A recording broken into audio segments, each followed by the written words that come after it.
Columbia is meaning Columbia today is that last semester I was a visiting professor in the Grad School of Journalism in Columbia, New York. And one of the courses I taught there was called Social Media Skills for Journalists, a course that Sri created. And how many years ago was that? Like 3 years ago. And I think it's the first social media course taught in the journalism program. So we each taught 2 sections of it, and I sat in on Sri's class, and I learned a ton, and it was really fun experience, and he was just overall really supportive of my visiting there. And so we came up with the idea someday that we could do this social media one night stand, which is a brand that he's created, and he's held events under this brand in New York and San Francisco. And so we thought we'd do it here tonight in Chicago. So again, I'll present Sri, who's going to be our special guest tonight. And also, if you're on Wi-Fi, social media, you can get on. If you don't have a student account, you can get online through social media. And we're using the hashtag #CCCJournalism. And you can also use hashtag SriTips, SREE tips, if you want to give a shout out to Sri. Hi everybody, thank you so much for coming, and a big thank you to Teresa for putting this together, and to Columbia College Chicago for having me here in this very nice space. I'm just delighted to spend the next couple of hours with you.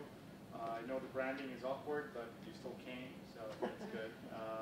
We are going to do a version of what we did for several weeks in New York, which was kind of share social media tips and ideas. And we have billed this as kind of advanced, but I know the room is mixed, as it always is. And I've also learned that if you ever offered something that was basic and advanced, nobody will go to the basic even if they need it. They'll all go to the advanced. So this is something I have learned the hard way.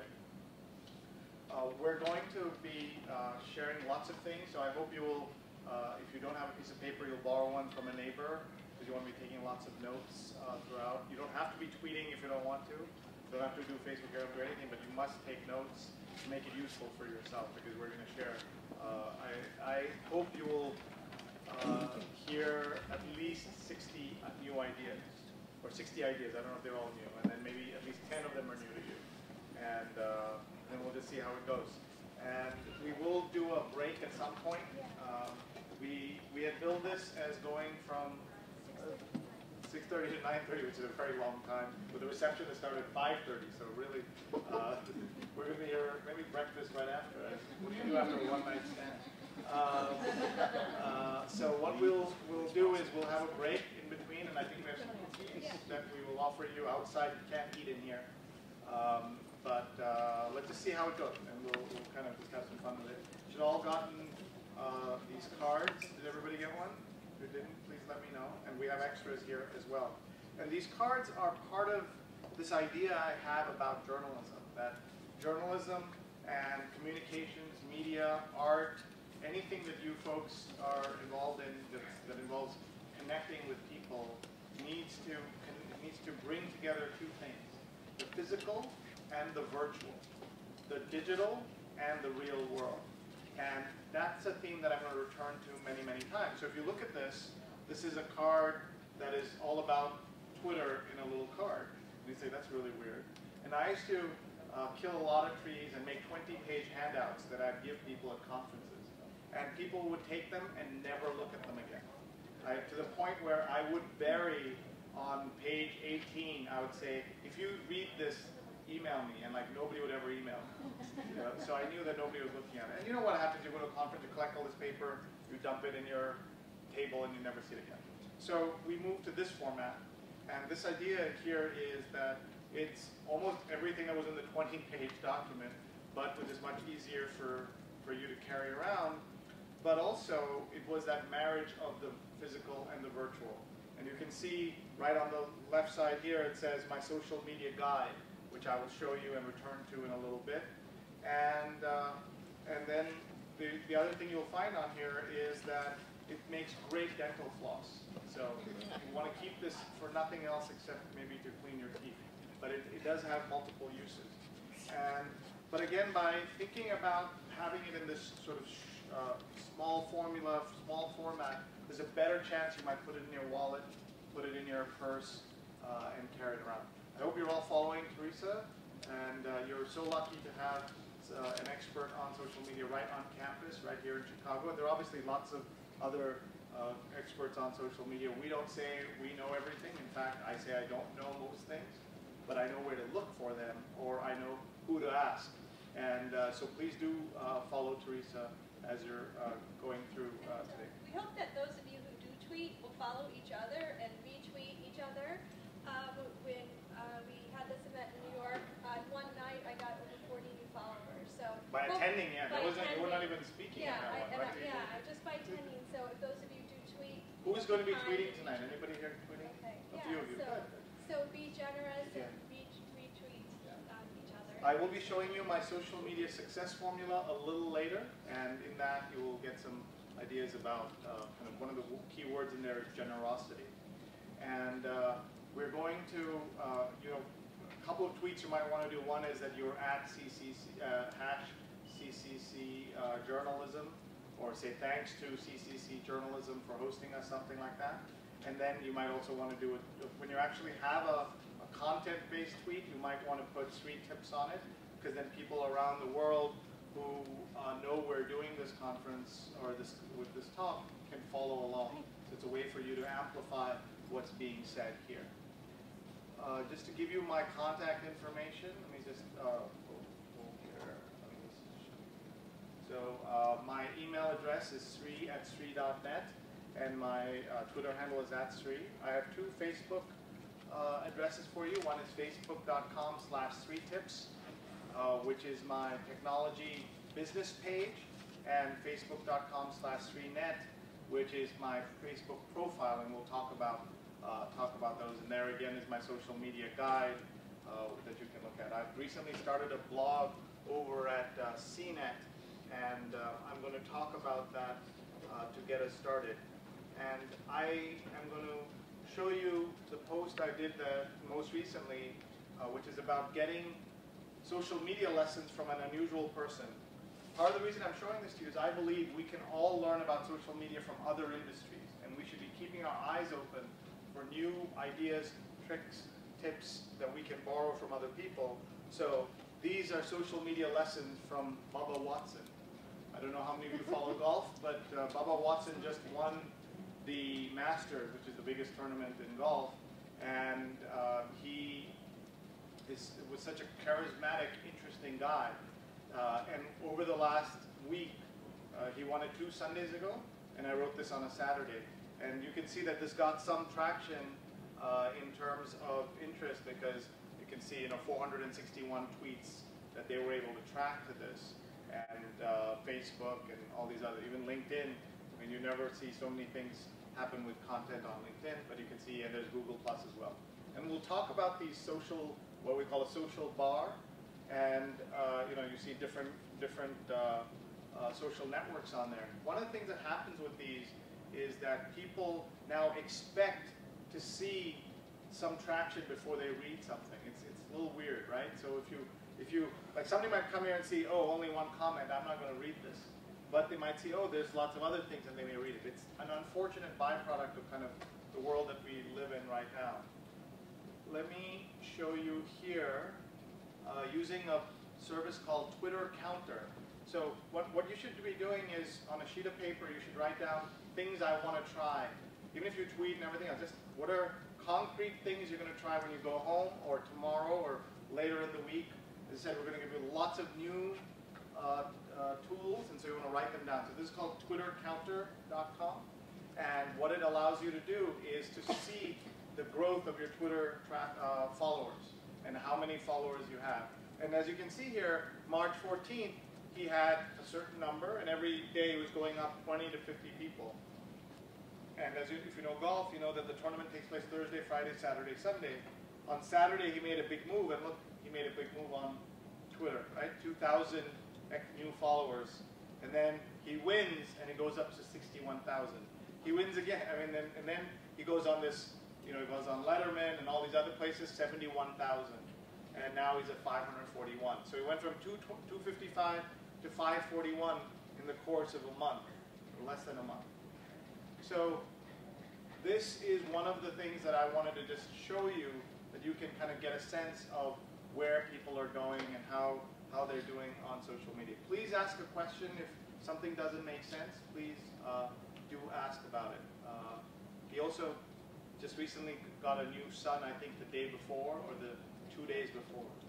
So here are some of the things I learned. I learned that if you win the Masters, you have to get a new cell phone, because journalists and others from all over the world just start calling you. So he says that it's crazy how people get your number. But that's not a social media lesson. So here are the social media lessons. The first is success in real life translates into success in social media. And that means, and this is something I will return to later, I have this idea that if you're good in real life, you can be great on social media. If you're great in real life, you can be absolutely amazing out there in social media. But if you have terrible work habits, you have a poor quality product, you're a shoddy journalist, you have bad ethics, it'll only get magnified on social media. So social media on its own cannot help you. But if you're already doing something good to great, you can really take it places. And that's sort of what you see here. Part of the reason he was also successful is if anybody saw the video clips after he won, he kind of just broke down, started crying. He lost his father a year before. It was all very, he just felt so comfortable, and he wanted to know more about him. And that's one of the things that you saw. One of the other ideas that I have about the way we communicate now is that if you have a speaker, I mean, in our case, we actually said follow us, talk to us, etc. But just a regular event, a teacher or a graduation speaker or whatever, one of the ways in which people in the future are going to measure their success at an event is not the applause, is not just the applause, it's not just the people come up and talk to them after, it's how many people follow them afresh on Twitter. And you'll say, well, that's weird. Well, why would they do that? Because they were so interested in this person's ideas that they said, give me more. And if they don't do that, they'll say, well, maybe I didn't make a connection. That, I don't think we're at that stage yet in kind of society, because not everybody's on Twitter, not everybody even knows to look up someone's Twitter handle, but that's sort of where we're headed. And that's something that you're going to see as we go forward. The next thing I learned is something, actually, is a golf tip, which is to practice, practice, practice. All of us should be just practicing on social media all the time. And if you have a shot at connecting with someone you don't know, and you can practice with them, that's great. Or someone like Professor Puente here at Chicago, you want to practice on her. I tell people, practice on me, meaning tweet at me, see how I use things, talk back to me, all of that you can do. And what you'll see here is, you can see he has 500,000 followers, but the much more interesting number to me is how many tweets he's done. Can you see that number? It's 30,000 or almost 40,000 tweets. That means he was practicing. So he was ready, as a lot of celebrities are not, that something big happens to them and they don't know what to do with Twitter. They're kind of lost in it. He was ready because he'd done 40,000 tweets before he started. And by the way, here's another tool if you haven't seen it called TWBirthday, twbirthday.com, which tells you the first day you were on Twitter. It also tells you who your Twitter godfather or godmother was.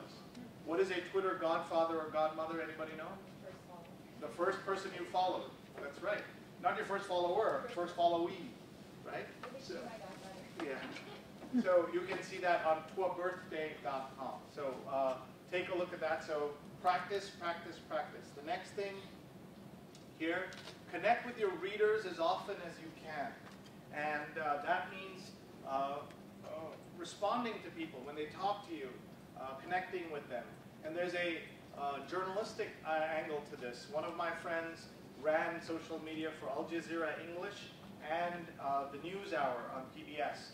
And she said every time a big brand connects with, responds, or talks to a viewer or reader, there's 6 months of extra loyalty that comes out of that.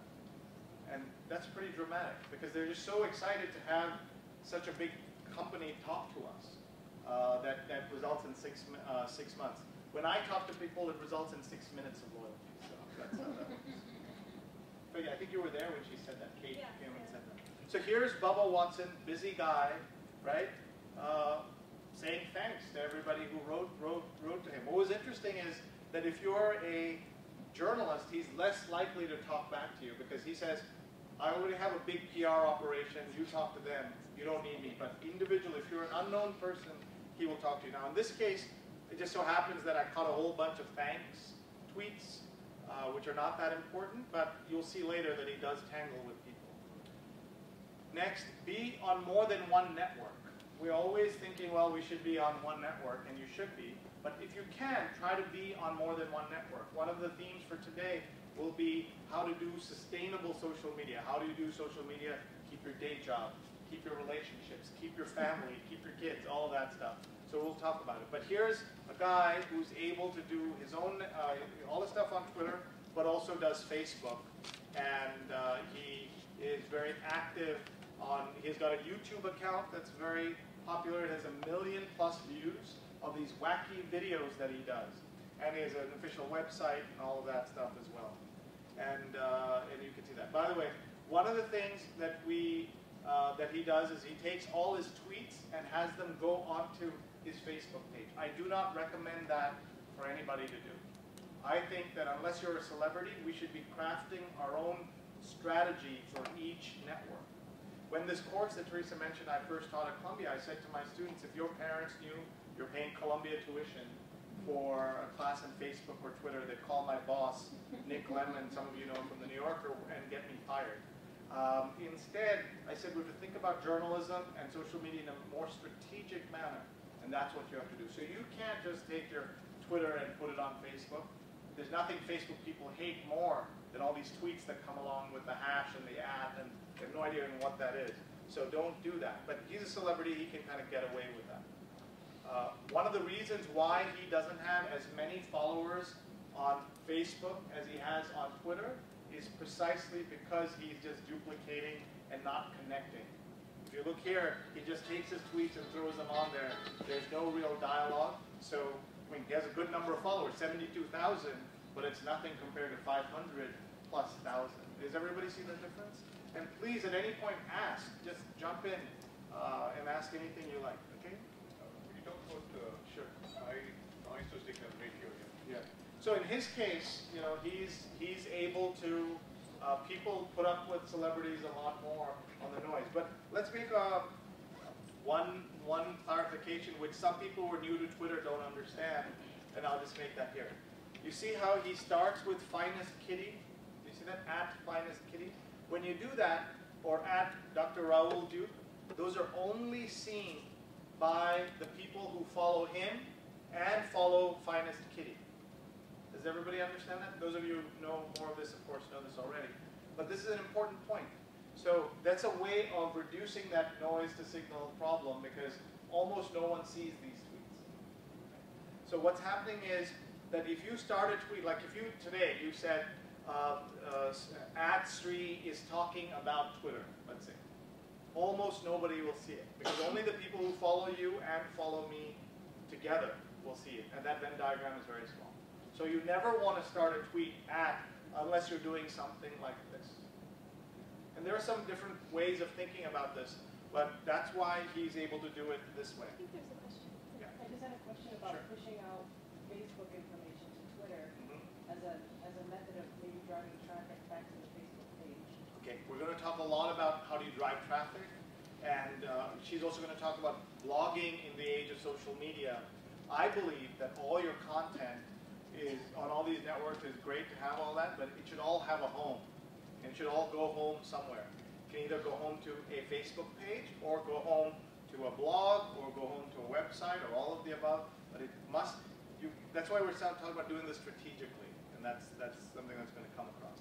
Okay, we're going to keep going here. You saw this. And then number 5, be yourself. Now there is a little bit of controversy about him. Anyone know what the controversy about him is? The one thing that's controversial about him. That he bought that car is the controversy. Do you all know that car? That car is from the Dukes of Hazzard.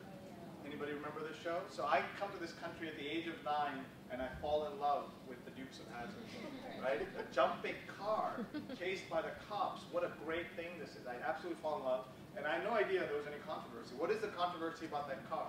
Anybody know? It's got the Confederate flag, the rebel flag on the roof. It's painted on the roof, and its horn plays the first bars of Dixie, right? So this is not an accident that it does all that. And he bought the car at auction for $110,000 and parked it in his house. And this is where that marriage of virtual and physical happens.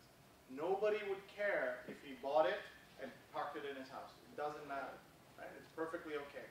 But the problem is that then he takes it and then he shoves it in people's faces by making it his Twitter photo.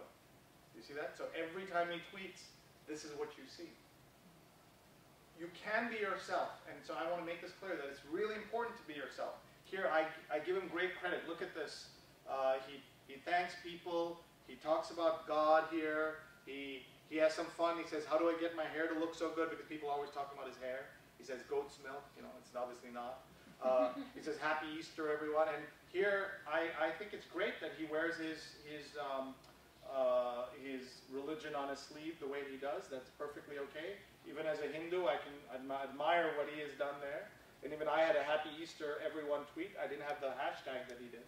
But I had one that says, I love bunnies and eggs, part of the holiday or whatever, right? So this is being himself, and I think that's great. The problem is this car and that marriage of the physical and the digital.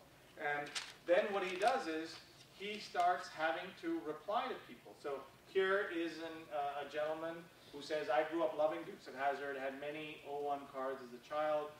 Who doesn't love a car that jumps, he says. And now comes Holly saying, but why are you promoting that flag? I wish you wouldn't. And then he has to say, nobody's promoting it. And so he gets into all these tangles that I guarantee you his endorsers are not excited about. The sponsors are not excited about that. And so I wrote this on Saturday and said this is a real problem. And not because of anything I did, but he did, as of Sunday, change his Twitter profile photo to his kid. And I like this, my boy in his little green jacket. If you can see it, it's right there. He's wearing a little green jacket. So what I was saying was that the controversy, the way to kill the controversy is just to get rid of that car. Not put that in people's faces so he doesn't have to tangle with people. And so these are the social media lessons that I learned from him. Questions or comments from anybody? Okay, let's keep going here. And I'm going to show you a couple of things. One is this card, and we're just going to go over very quickly the Twitter items on there. So if you'll just look at the card, and we'll start on the left side. First is my social media guide. You have that URL for that. Did you get one of these? Can you just pass them? Can you just pass them? Anybody else not get them? Just pass them back. Okay. And then it says, you all know retweet, right? RT, you know MT. And by the way, I'm going to tell you why there are two kinds of tweets, retweets. There's the native retweet that Twitter encourages, right, with the little square box. And I'm going to make the case against using Twitter's own recommended, promoted retweeting tool and why they secretly don't like it, even though they shove it in your faces and force you to use it. MT, you know, is a modified tweet. And then repost is something that I'm trying to promote. A retweet is when you retweet someone else. A repost is when you're reposting or retweeting your own content. And we'll talk about the right time for each tweet, when and how you should be thinking about that. Hat tip, you know, and then the rest is obvious. On the right side, like one of the problems I have with anytime you publish anything physical is that it's out of date as soon as you do. And so as soon as I publish these cards, I realized that I'd left out something really important. That's why when we were teaching our course together, our syllabus is online and it's a Google Doc that we work on. That's the only way I can think and work these days is in a Google Doc. But if you look at this, so it says your name message here, username message here. It says public reply, but I like to change that. And I like to think of it as a semi-public reply, which is what he was doing, right? Those @ replies, when you start with the @ Everybody understand that when you start with the at, basically no one's seeing it. That's why I call it a semi-public reply, as opposed to a direct message reply, which is what you have is the next one, and then the hashtag. And then a really good tool for all of you to know about is muckrack.com. Anybody here using this? A couple of you, right? So Muckrack is a service that is given free to all journalists. If you're a journalist, you can get yourself listed on it and get access to it. If they make their money by selling this to PR people or selling access to PR people. So here's an example of what it does. We can go in here. Let's see the Chicago Tribune. I'm going to click on that. And it shows you, well, let me just go back for 1 second. It shows you here something very important. Now trending, what's trending among just journalists? Right? That's really useful. So it's not what's trending among 300, 200 million users of Twitter, or these usually a lot of fake dead celebrities and trends that don't make any sense. But I like this list, so you can get a sense of what journalists are thinking and tweeting about at any time, so you can see that. And then what are the stories that journalists are talking about? Right in the middle here. Here are the stories with the most tweets. A breaking news ticker for every TV channel. I don't know what that is. We'll have to look at that. These are the stories that people are kind of talking about, or journalists are talking about. And then you can go in here, as I do for Chicago Tribune, and you can see who the top Twitter users within each news organization are. So here you can see the most followed. I'm sure you know a lot of these folks. These are names that you're familiar with here in Chicago, and you can see them here. And then they have a section called People, and then you can see a list of all the folks. And then what do they cover? All the beats covered in, so say, food and dining. You click on that, and you find, are these the 2 food writers? Are there more than that? Anybody know? There's more. There's more, but they're not listed on here yet. This is just starting at 5,000 journalists on Muckrack. Do you have to actually join Muckrack to be listed?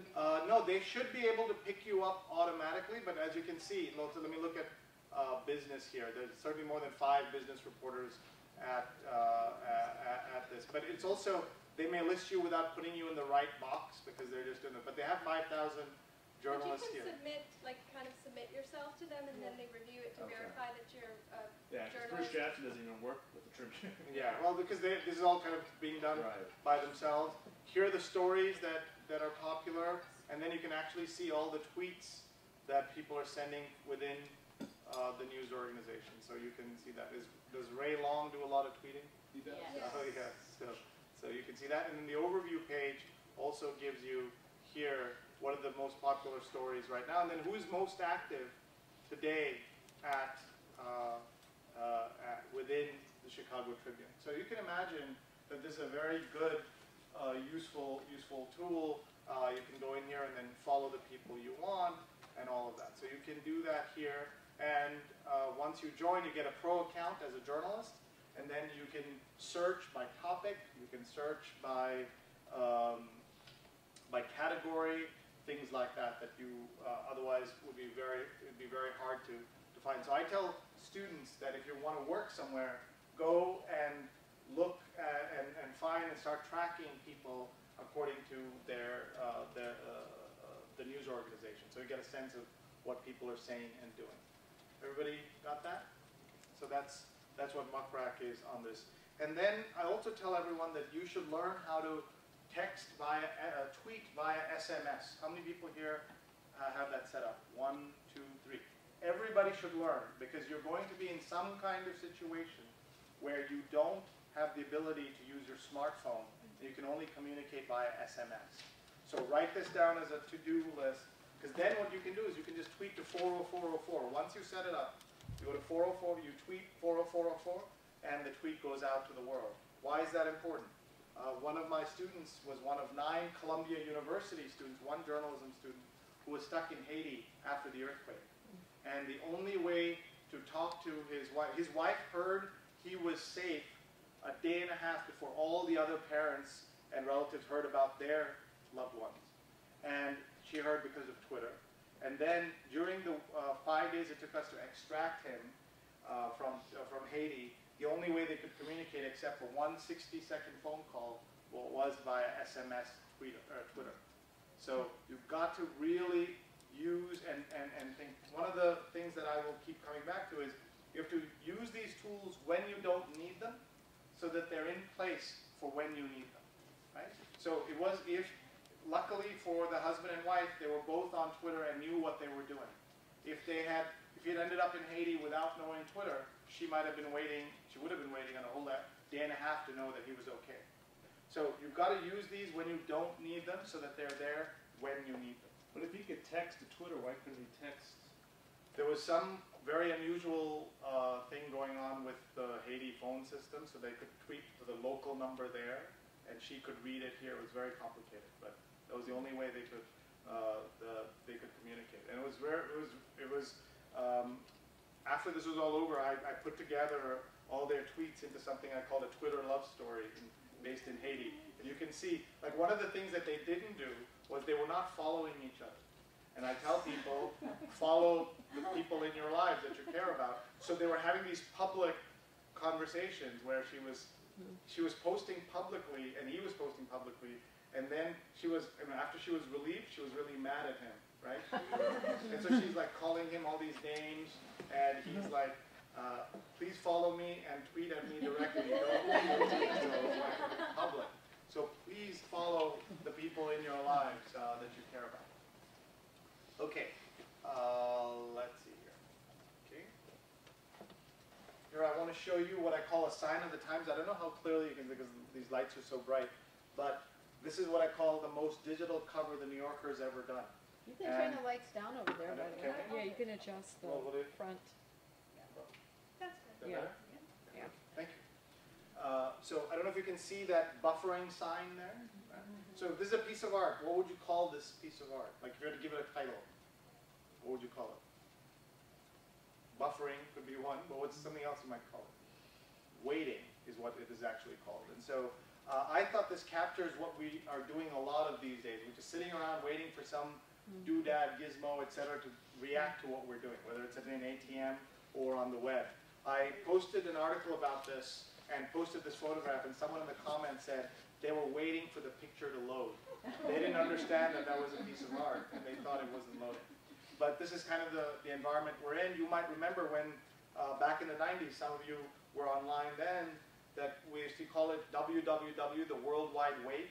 Does anybody remember this? You would sit there with a novel and the web, and you would click next, and then you would read maybe half a page. And it would only take 15, 30 seconds, but it felt like forever.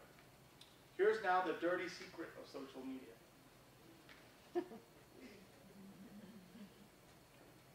So you're like, wait, why am I here for 3 hours? Can I go home now? Can I get my money back? This is absolutely true. In fact, it's even worse than this. That everyone will miss almost everything you say. That's how bad the situation is. However, having said that, I think that the reason, if you understand social media really well, then you can use it to get attention to the things you want it to. I believe social media can do 4 things for journalists and media people of any kind. One is, or anybody who has something to sell, a product, idea, or service to sell. One is to get new ideas, trends, and sources. 2, to connect deeper and better with your audience.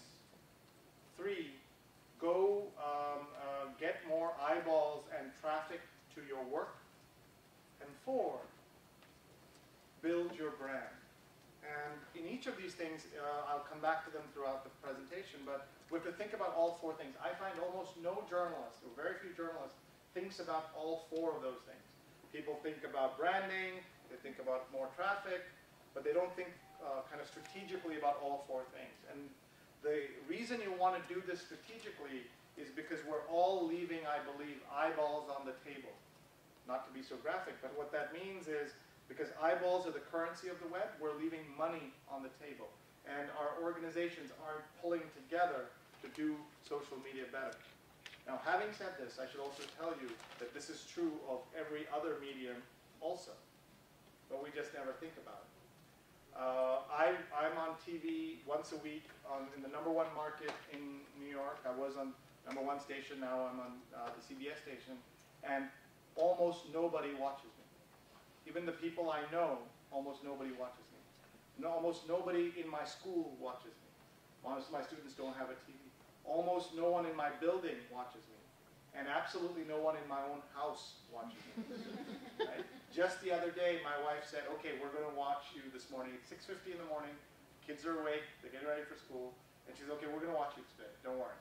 And the Penguins of Madagascar come on, and that's the end of that. And they watch that over Daddy.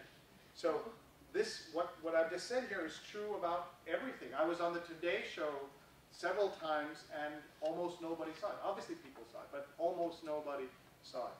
So what we can do, however, with social media is we can now, using social media, direct people's attention to the things we care about that we couldn't do before. Right? Larry King, on his heyday, on a great night, would have, anyone know? 1 million viewers that have a little party. How many people in America? 300 million people. Right? Almost everybody missed Larry King. In our circles, maybe people watched. Bill O'Reilly, 3 million viewers. That means nobody saw him. But because we talk about these things, because we're in the media, we think everybody knows these things. Here's a sign of the times.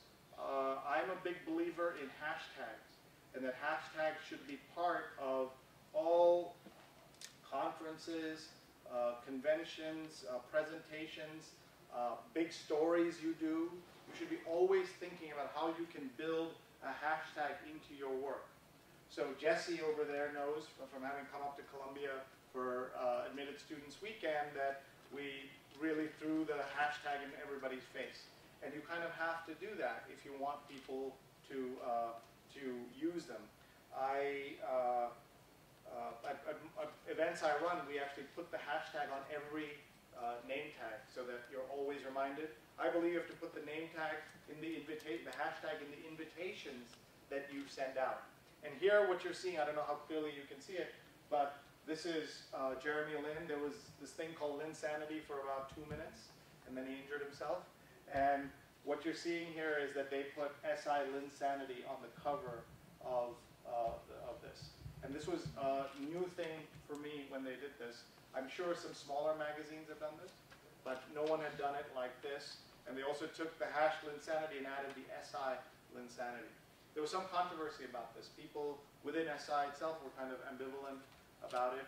Somebody said we shouldn't be putting any kind of hashtag on the cover of our magazines. It looks like we're taking advantage of something else. And I said, that's crazy. That's our job. As journalists, we should be taking advantage of it. It's like complaining that the Chicago Tribune is taking advantage of the political climate by covering the elections. I mean, that's crazy. That's what we do. We take advantage of things that are going on so that people are talking about it. We want to pay attention to it. And that's what they did here.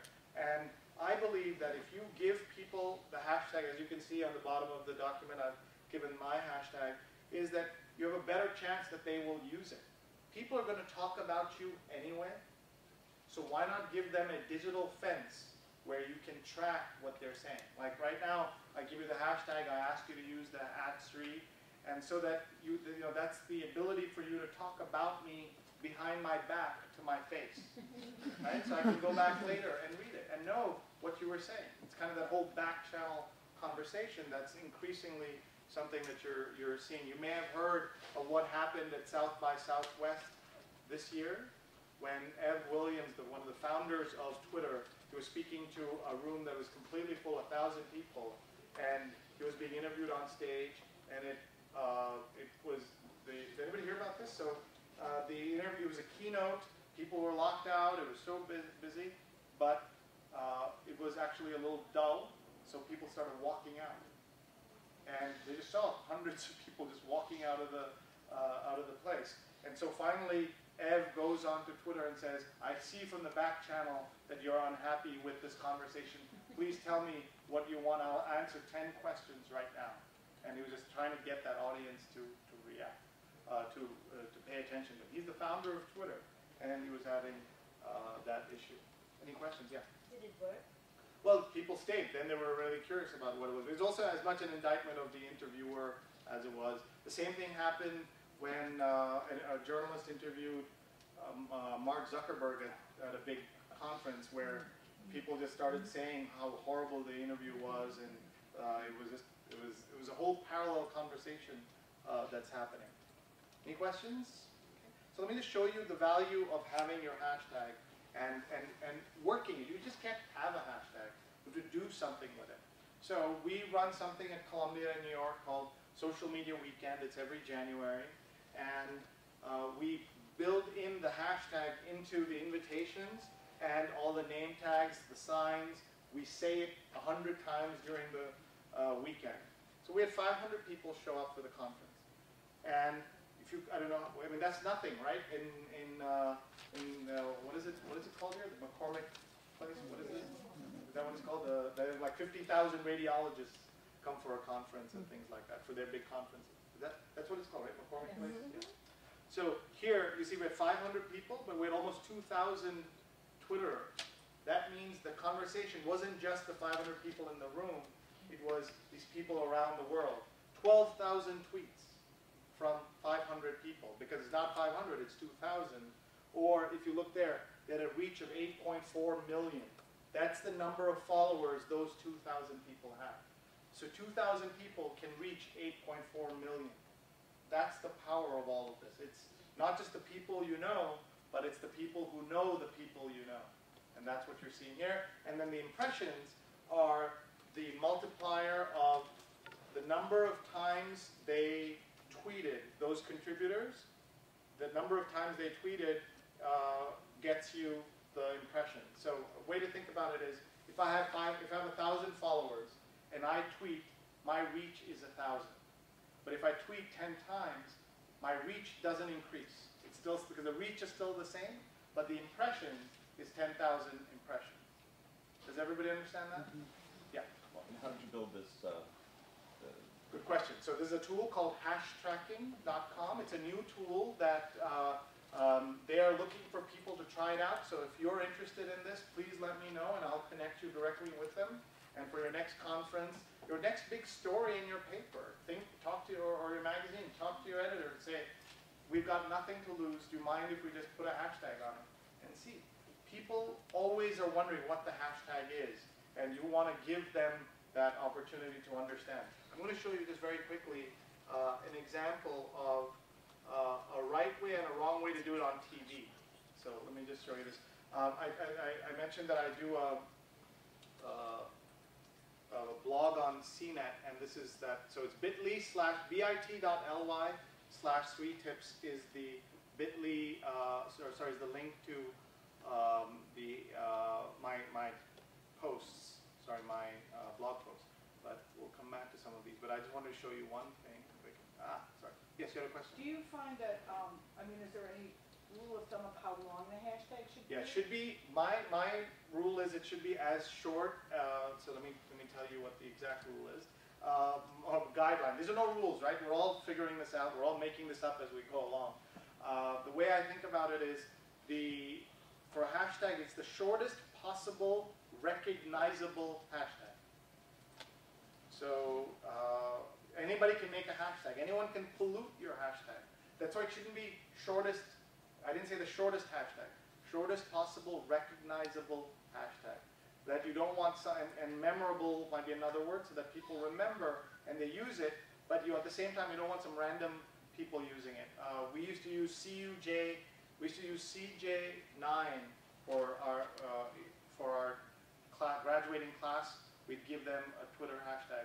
In fact, now it becomes such a part of what we do is that when we admit you to the class, we create your hashtag immediately. And so the students start tweeting immediately with their class hashtag. I've gotten in, I'm going to the opening day, blah, blah, blah, all of that stuff. So anyway, so when we did CJ9, the Canadian Janitors Association or something also was having its convention, and their tweets started polluting ours.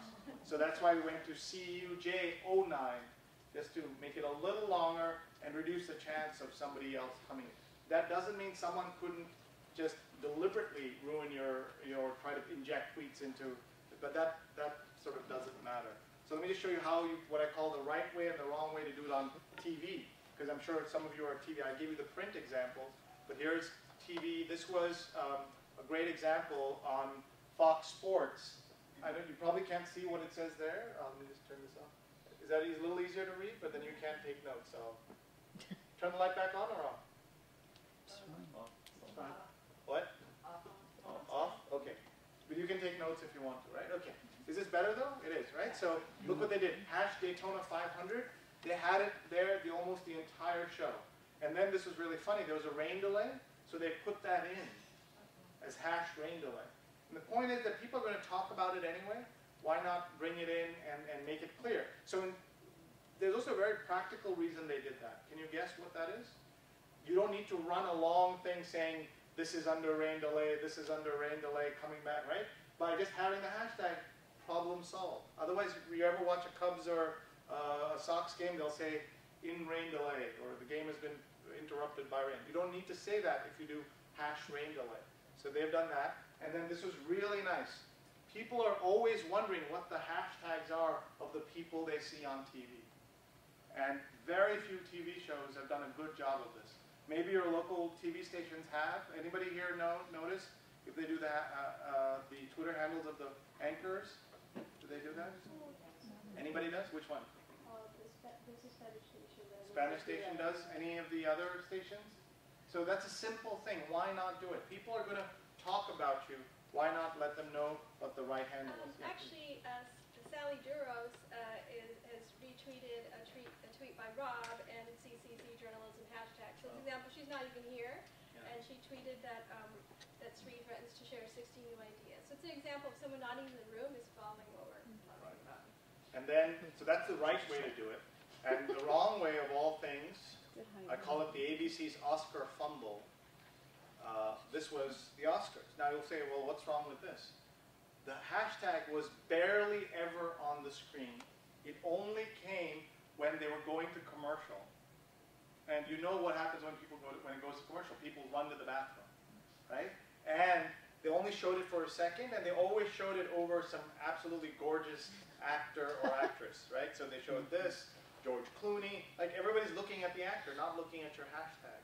So this was a mistake on I mean, it was kind of obvious it's Oscars, but why not put it in there? Why not help your audience? And we should have a strategy for all the things we do with this stuff. Question? Yes? Yeah, I just want to confirm that I know what the function is. Is it kind of analogous to creating a group in Facebook so that when kind of instant group. That's a good way of thinking about it. Sort of that community is who sees it? Yeah. Well, no, everybody can see it, but it just brings them all together. It's also another way to give it kind of instant, searchable. You can find it by clicking on it, then all the tweets with that hashtag come out together. So if I search by the C9 or whatever hashtag you're talking about, that was that yes. academic group, that I would see all the tweets that all those people are doing? Right. The others, if they polluted it by using their own thing, if it's the same one. So here, let me just show you what Sri Tips looks like. And I can tell, by the way, how advanced a class the group is by how many tweets there are in something like this, right? And if there are dozens, by now there should have been at least 50, 60 tweets, because 25, 30 people in the room, they should all be tweeting. But that's sort of how. So now I click on Sri Tips, and then all the Sri Tips items come together. All the CCC journalism items come together. Does everybody see that? That's why that's useful. Okay. And later I'm going to show you a tool that can help you find all your tweets. Because one of the things that happens with tweets is that they disappear, right? After 3 days, they're gone. Twitter takes them out. You know, Twitter, when they created it, had no interest in a search engine. So I know somebody who invested in a search engine, and then Twitter bought the search engine. So now the people I know own a piece of Twitter as a result of that kind of accidental Twitter purchase. So now you can see CCC journalism. By the way, if you use CCC journalism and Sri Tips, you'll get nothing in there. It'll be a very short tweet. Okay. So if you are interested in this, please email me. And then the other thing, you can go and look at this particular service if you want to understand how it works. It's bit.ly/smweekendht for hash tracking. It builds a leaderboard of the top 20 Twitterers on that topic, which is really helpful. And it also builds a transcript of your entire set of tweets for that. In this case, it built 2,000 tweets, 12,000 tweets in a document. So you can show that. Here's a sign of the times. I'm a big believer in hashtags, and that hashtags should be part of all conferences, conventions, presentations, big stories you do. You should be always thinking about how you can build a hashtag into your work.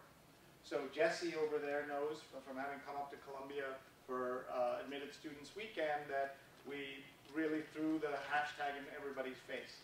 And you kind of have to do that if you want people to use them. At events I run, we actually put the hashtag on every name tag so that you're always reminded. I believe you have to put the name tag in the hashtag in the invitations that you send out. And here what you're seeing, I don't know how clearly you can see it, but this is Jeremy Lin. There was this thing called Linsanity for about 2 minutes, and then he injured himself. And what you're seeing here is that they put SI Linsanity on the cover of this. And this was a new thing for me when they did this. I'm sure some smaller magazines have done this, but no one had done it like this. And they also took the hash Linsanity and added the SI Linsanity. There was some controversy about this. People within SI itself were kind of ambivalent about it. Somebody said we shouldn't be putting any kind of hashtag on the cover of our magazines. It looks like we're taking advantage of something else. And I said, that's crazy. That's our job. As journalists, we should be taking advantage of it. It's like complaining that the Chicago Tribune is taking advantage of the political climate by covering the elections. I mean, that's crazy. That's what we do. We take advantage of things that are going on so that people are talking about it. We want to pay attention to it. And that's what they did here. And I believe that if you give people the hashtag, as you can see on the bottom of the document I've given my hashtag, is that you have a better chance that they will use it. People are going to talk about you anyway, so why not give them a digital fence where you can track what they're saying? Like right now, I give you the hashtag, I ask you to use the @Sri, and so that that's the ability for you to talk about me behind my back to my face, right? So I can go back later and read it and know what you were saying. It's kind of that whole back channel conversation that's increasingly something that you're seeing. You may have heard of what happened at South by Southwest this year when Ev Williams, one of the founders of Twitter, he was speaking to a room that was completely full, 1,000 people, and he was being interviewed on stage, and it was did anybody hear about this? So the interview was a keynote. People were locked out. It was so busy, but it was actually a little dull, so people started walking out. And they just saw hundreds of people just walking out of the place. And so finally, Ev goes onto Twitter and says, I see from the back channel that you're unhappy with this conversation. Please tell me what you want. I'll answer 10 questions right now. And he was just trying to get that audience to react, to pay attention to him. He's the founder of Twitter, and he was having that issue. Any questions? Yeah. Did it work? Well, people stayed. Then they were really curious about what it was. It was also as much an indictment of the interviewer as it was. The same thing happened when a journalist interviewed Mark Zuckerberg at a big conference where people just started saying how horrible the interview was, and it was a whole parallel conversation that's happening. Any questions? So let me just show you the value of having your hashtag and working it. You just can't have a hashtag. You have to do something with it. So we run something at Columbia in New York called Social Media Weekend. It's every January. And we build in the hashtag into the invitations and all the name tags, the signs. We say it 100 times during the weekend. So we had 500 people show up for the conference. And I don't know, I mean, that's nothing, right? What is it called here? The McCormick place? What is it? Is that what it's called? There's like 50,000 radiologists come for a conference and things like that, for their big conferences. That's what it's called, right? McCormick place? Yeah. So here, you see we had 500 people, but we had almost 2,000 Twitterers. That means the conversation wasn't just the 500 people in the room, it was these people around the world. 12,000 tweets from 500 people, because it's not 500, it's 2,000 Or if you look there, they had a reach of 8.4 million. That's the number of followers those 2,000 people have. So 2,000 people can reach 8.4 million. That's the power of all of this. It's not just the people you know, but it's the people who know the people you know. And that's what you're seeing here. And then the impressions are the multiplier of the number of times they tweeted, those contributors. The number of times they tweeted gets you the impression. So a way to think about it is, if I have 1,000 followers and I tweet, my reach is 1,000. But if I tweet 10 times, my reach doesn't increase. It's still, because the reach is still the same, but the impression is 10,000 impressions. Does everybody understand that? Yeah. And how did you build this? Good question. So there's a tool called hashtracking.com. It's a new tool that they are looking for people to try it out. So if you're interested in this, please let me know and I'll connect you directly with them. And for your next conference, your next big story in your paper, talk to your magazine, talk to your editor and say, we've got nothing to lose. Do you mind if we just put a hashtag on it? And see, people always are wondering what the hashtag is, and you want to give them that opportunity to understand. I'm going to show you just very quickly an example of a right way and a wrong way to do it on TV. So let me just show you this. I mentioned that I do a blog on CNET, and this is that. So it's bit.ly/sweetips is the bit.ly, is the link to my posts. Sorry, my blog posts. But we'll come back to some of these. But I just wanted to show you one thing. Sorry. Yes, you had a question? Do you find that, is there any rule of thumb of how long the hashtag should be? Yeah, it should be, my rule is it should be as short, so let me tell you what the exact rule is. Guideline. These are no rules, right? We're all figuring this out. We're all making this up as we go along. The way I think about it is, for a hashtag, it's the shortest possible recognizable hashtag. So anybody can make a hashtag. Anyone can pollute your hashtag. That's why it shouldn't be shortest. I didn't say the shortest hashtag. Shortest possible recognizable hashtag. That you don't want some, and memorable might be another word, so that people remember and they use it, but at the same time you don't want some random people using it. We used to use CUJ, we used to use CJ9 for our graduating class. We'd give them a Twitter hashtag. In fact, now it becomes such a part of what we do is that when we admit you to the class, we create your hashtag immediately. And so the students start tweeting immediately with their class hashtag. I've gotten in, I'm going to the opening day, blah, blah, blah, all of that stuff. So anyway, so when we did CJ9, the Canadian Janitors Association or something also was having its convention, and their tweets started polluting ours. So that's why we went to CUJ09, just to make it a little longer and reduce the chance of somebody else coming in.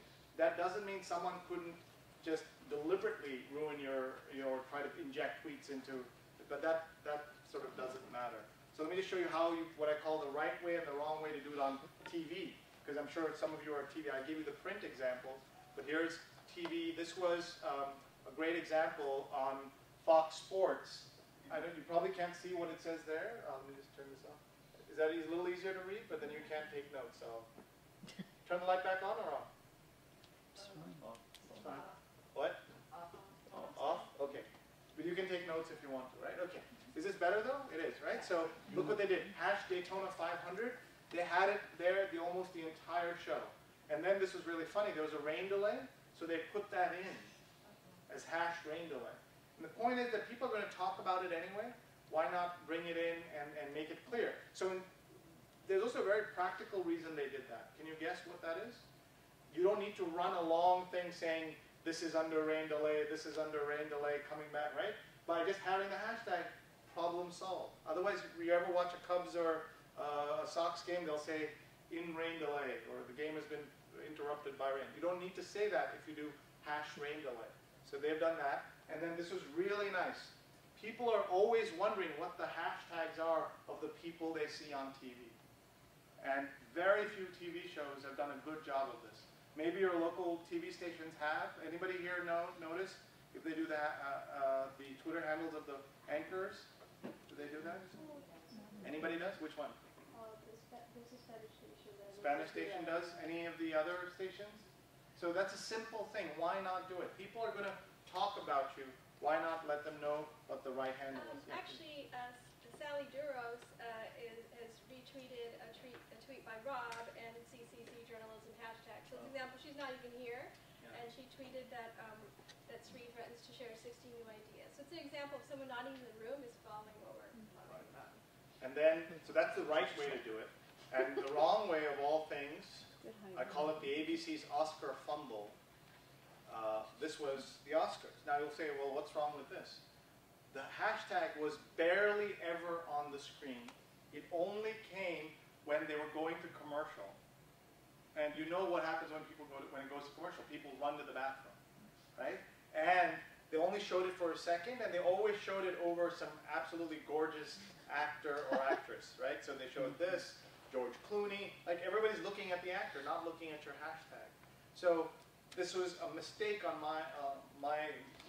I mean, it was kind of obvious it's Oscars, but why not put it in there? Why not help your audience? And we should have a strategy for all the things we do with this stuff. Question? Yes? Yeah, I just want to confirm that I know what the function is. Is it kind of analogous to creating a group in Facebook so that when you Kind of instant group. That's a good way of thinking about it. Sort of that community is who sees it? Yeah. Well, no, everybody can see it, but it just brings them all together. It's also another way to give it kind of instant, searchable. You can find it by clicking on it, then all the tweets with that hashtag come out together. So if I search by the C9 or whatever hashtag you're talking about, that was the academic group, then I would see all the tweets that all those people are doing? Right. The others, if they polluted it by using their own thing, if it's the same one. So here, let me just show you what Sri Tips looks like. And I can tell, by the way, how advanced a class the group is by how many tweets there are in something like this, right? And if there are dozens, by now there should have been at least 50, 60 tweets, because 25, 30 people in the room, they should all be tweeting. But that's sort of how. So now I click on Sri Tips, and then all the Sri Tips items come together. All the CCC journalism items come together. Does everybody see that? That's why that's useful. Okay. And later I'm going to show you a tool that can help you find all your tweets, because one of the things that happens with tweets is that they disappear, right?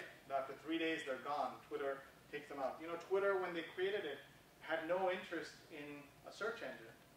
So I know somebody who invested in a search engine, and then Twitter bought the search engine. So now the people I know own a piece of Twitter as a result of that kind of accidental Twitter purchase. So now you can see CCC journalism. By the way, if you use CCC journalism and Sri Tips, you'll get nothing in there. It'll be a very short tweet. Okay. So if you are interested in this, please email me. And then the other thing, you can go and look at this particular service if you want to understand how it works. It's bit.ly/smweekendht for hash tracking. It builds a leaderboard of the top 20 Twitterers on that topic, which is really helpful. And it also builds a transcript of your entire set of tweets for that. In this case, it built 2,000 tweets. 12,000 tweets in a document. So you can show that really. This is a historical event. If you go back, this is the helicopter leaving the rooftop of the embassy in Saigon, right? That's what this is. And there, people knew to get to the embassy, to jump on the helicopter, because of word of mouth. Now they know because of Twitter and things like that. So remember I told you about SMS and Twitter? I told you it was about how you could broadcast out, but it's also how you can listen. And there are only 4 accounts I use to listen that way. And this is one of them. So how do you do it? Once you go into your settings, there's a setting in Twitter called mobile, and we can go over it later if you want. And you can then choose, once you've set it up, you can text to 40404, or you can get somebody. So if I don't want to miss Teresa's tweets, I follow her, I turn mobile notifications on from her. Then I'll get every one of her tweets in my phone. Right? That's the only way not to miss her tweets. Otherwise, I'm going to miss most of her tweets. So what are the 4 accounts I follow that way? Oops. The 4 accounts I follow that way are TravelGov, @TravelGov, My wife's Twitter feed, because as I said, you always want to know what your spouse, boyfriend, girlfriend are saying out there. You're not spying on them. They're saying it to the world. Why not you find out what they're saying as well? I follow my dad. And then the fourth one I follow is CDC Emergency. That's the only way you'll know when the zombies come. Right? I want to know when they're coming. I want to be ready.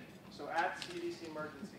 So let me take a second here to show you again how you do that on any Twitter account. Let's go in here. Here's Teresa Puente, right?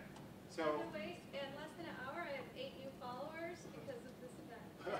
People in at least 3 or 4 cities have retweeted things that we posted. Right. So here, you see this here? It says, turn on mobile notifications. Does everybody see that? Mm-hmm. And when I hit that, after I've created, first you go into your own settings. Let me just do this in the correct order. Go in here, you go under settings. Then under settings, you go under mobile. You go under mobile, and you put down your phone number, and then you do all this stuff here. But this is that first step. You have to do this. Once you've done it, then I go back to the people I care about, the 4 people.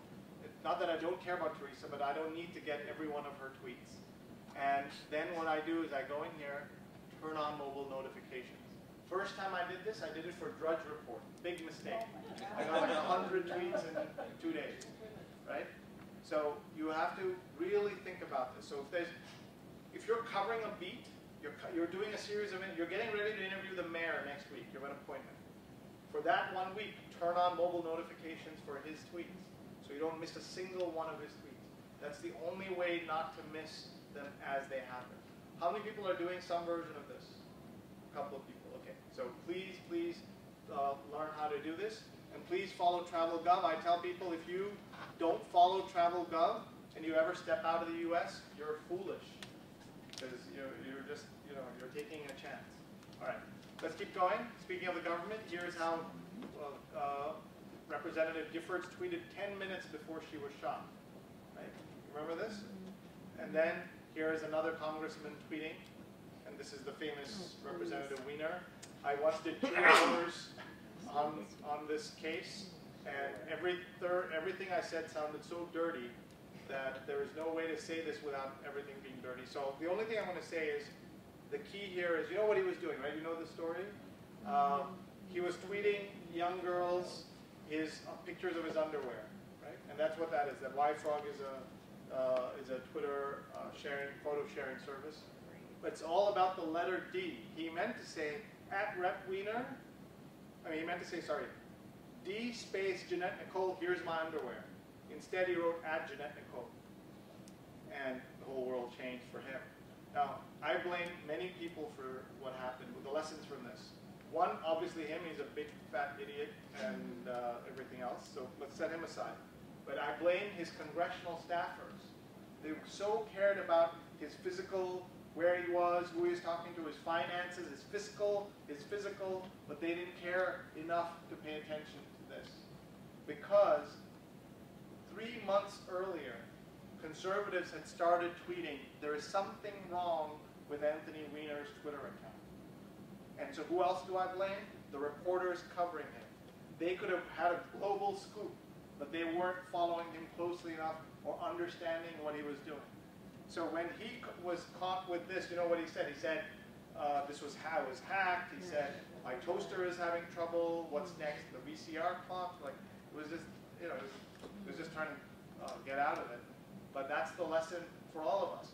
Find the people on our beats and follow them. You'll get story ideas, you'll get exclusives, or if nothing else, next time you meet them, you'll have something to say to them that's different from what everybody else is saying to them. If you're job hunting, that's a whole other value of doing this. Questions from anybody? Okay, we're going to keep rolling here. Just a quick look at how global social media is. You can sort of see it a little clearer here. Each point of light is 500 connections on Facebook. And what's amazing to me is that Jakarta is as bright as Chicago. See that? And that's pretty special. This is out of date, but directionally correct. In fact, let me just take you to it. The website that does this is called Check Facebook. Checkfacebook.com. And it shows you the numbers. Okay, here we go.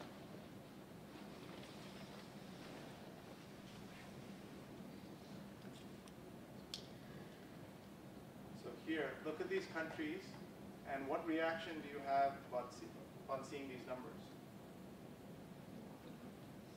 Anybody? Potential for growth. What?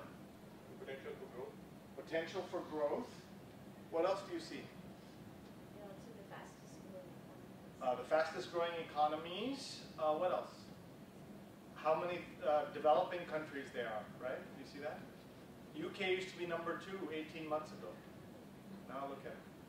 It's falling dramatically over there. India was not on this list about 2 years ago at all. And when it made it into the list, the reporter from the Daily Beast called me and said, Sri, why do Indians like Facebook? I said, Indians don't like Facebook. They love Facebook because we're nosy people. And we want to know what everybody's saying, doing, etc. on here.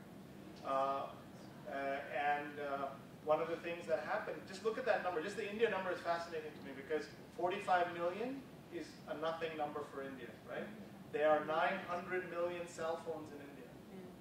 So 45 means that there are about 100 million or so internet connections. That's expected to grow to about 300 million in the next 2 years. But imagine the growth, like where this is going. Pretty dramatic. Questions? My life, my relationship with my mother changed when she became my friend on Facebook about 4 years ago. But my relationship with my mother-in-law really changed when she became my friend about 2 years ago, or a year and a half ago. So a hypothetical question a hypothetical mother-in-law might say to a hypothetical son-in-law. Gee, you have a lot of friends, but you made a new friend today. Who is she? Why did you make her friend? Right? Or gee, you have a lot of friends, my son, but you hit like on only one photo today. Why her? What is that? Like, these are all new things that you never expected to have in your relationship with your mother-in-law. She could tune into Facebook and say, what is this one-night stand you are having in Chicago? Right? I mean, these are all like new things that you never had to worry about. Facebook changes lives. For the better, for the worse, that's debatable, but it changes your relationships, as you know. Questions or comments from anybody about this? Okay, so I'm now going to show you the, oops, sorry, having two computers, I'm confused which one I'm going to be using. Here we go. I'm going to come here and show you the fastest growing, not this past week, but another week. What do you see there? If I saw this, I would say, and out of the Saudi royal family, I would be really scared, right? If a quarter million of my people do anything, I should be worried. If you're a dictator, you don't want a 250,000 of your people doing anything. But look at all these numbers. Egypt, 250,000. Japan, 185. Luxembourg, tiny country, 4,000 people. You know how hard it would be for me in New York to get a 250,000 people to do anything? I could give away dollar bills, and I couldn't give away $250,000 in Times Square. People will be like, wait, what's the catch? Is there anthrax? What's going on? Like, who are you?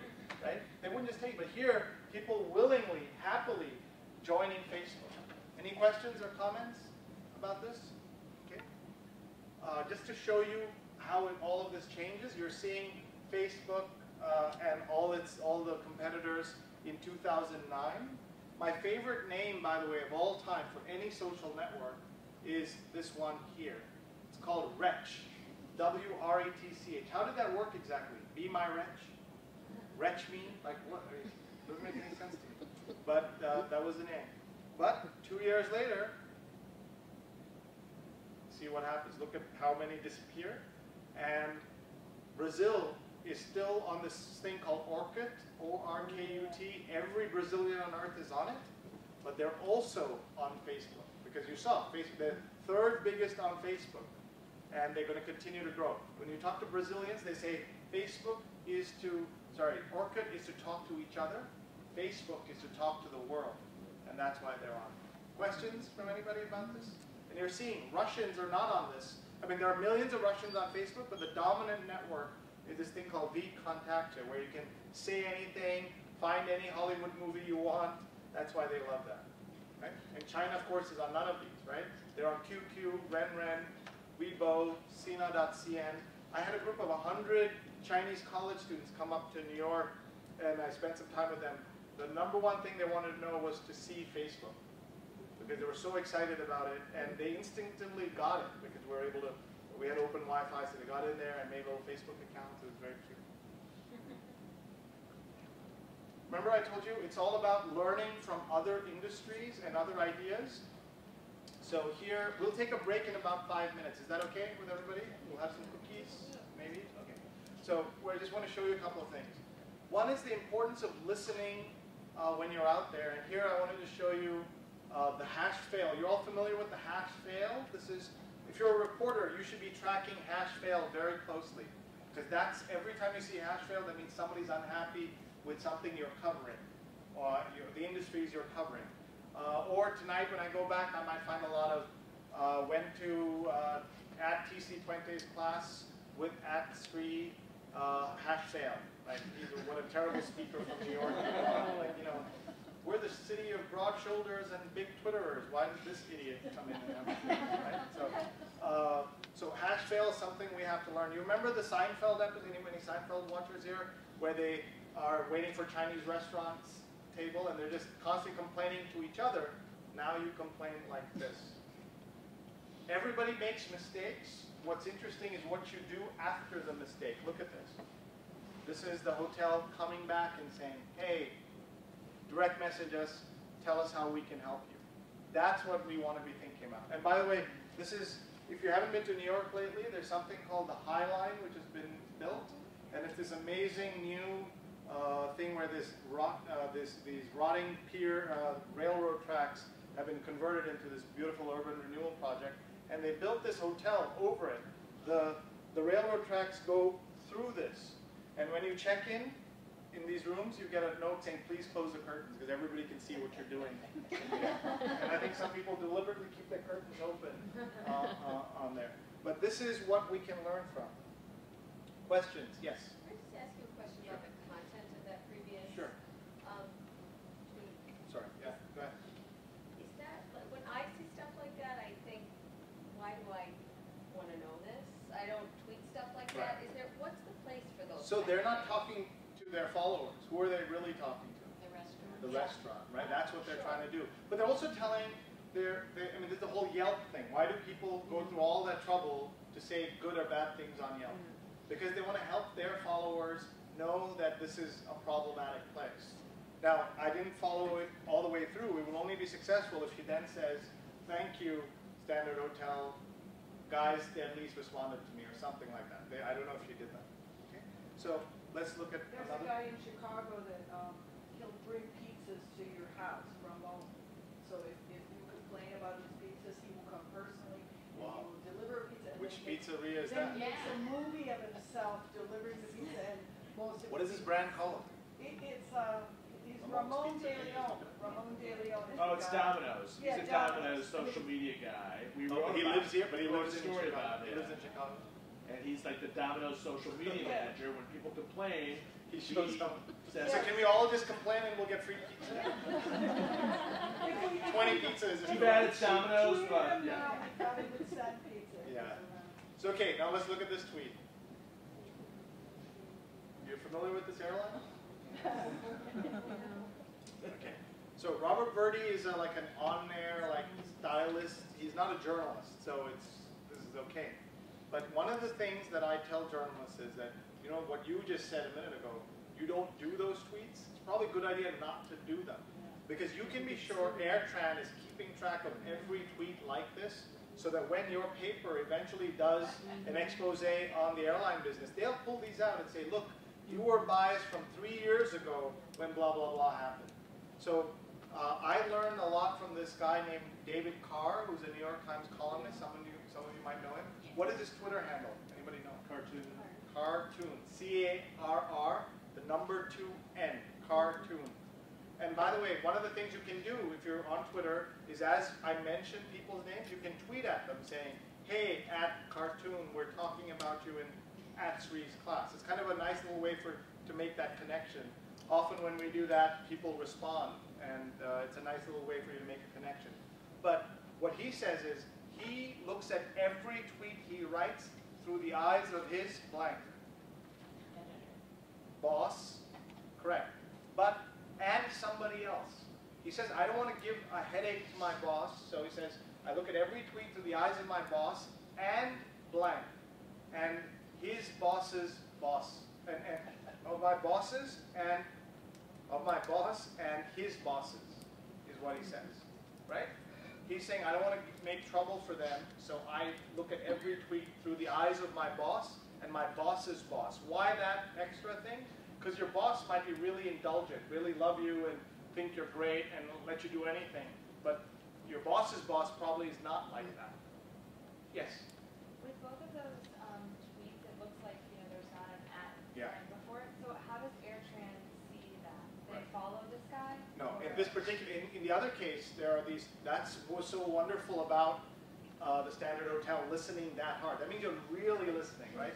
You can search. Yeah, there are these tools, Radian6 and others that have these tools. Okay. But in AirTran's case, they probably know. I mean, if you've ever flown this, it's not the world's greatest airline, right? So I don't know if they were listening. And he's just talking to himself here and his friends or whatever, right? So now let me show you.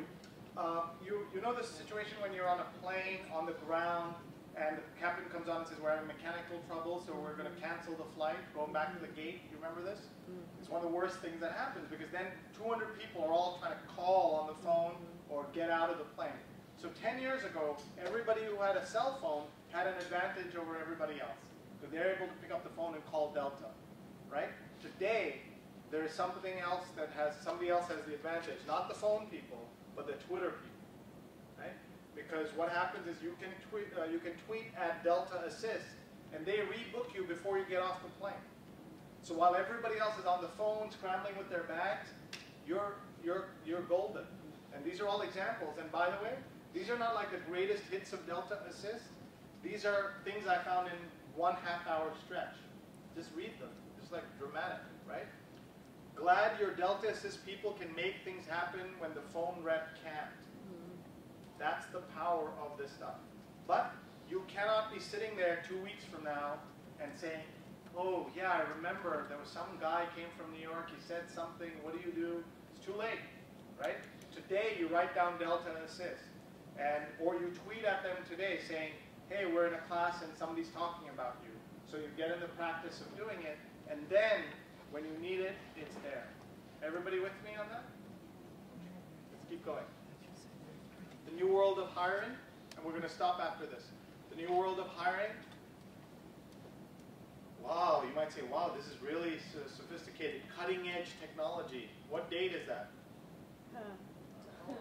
4 years ago, right?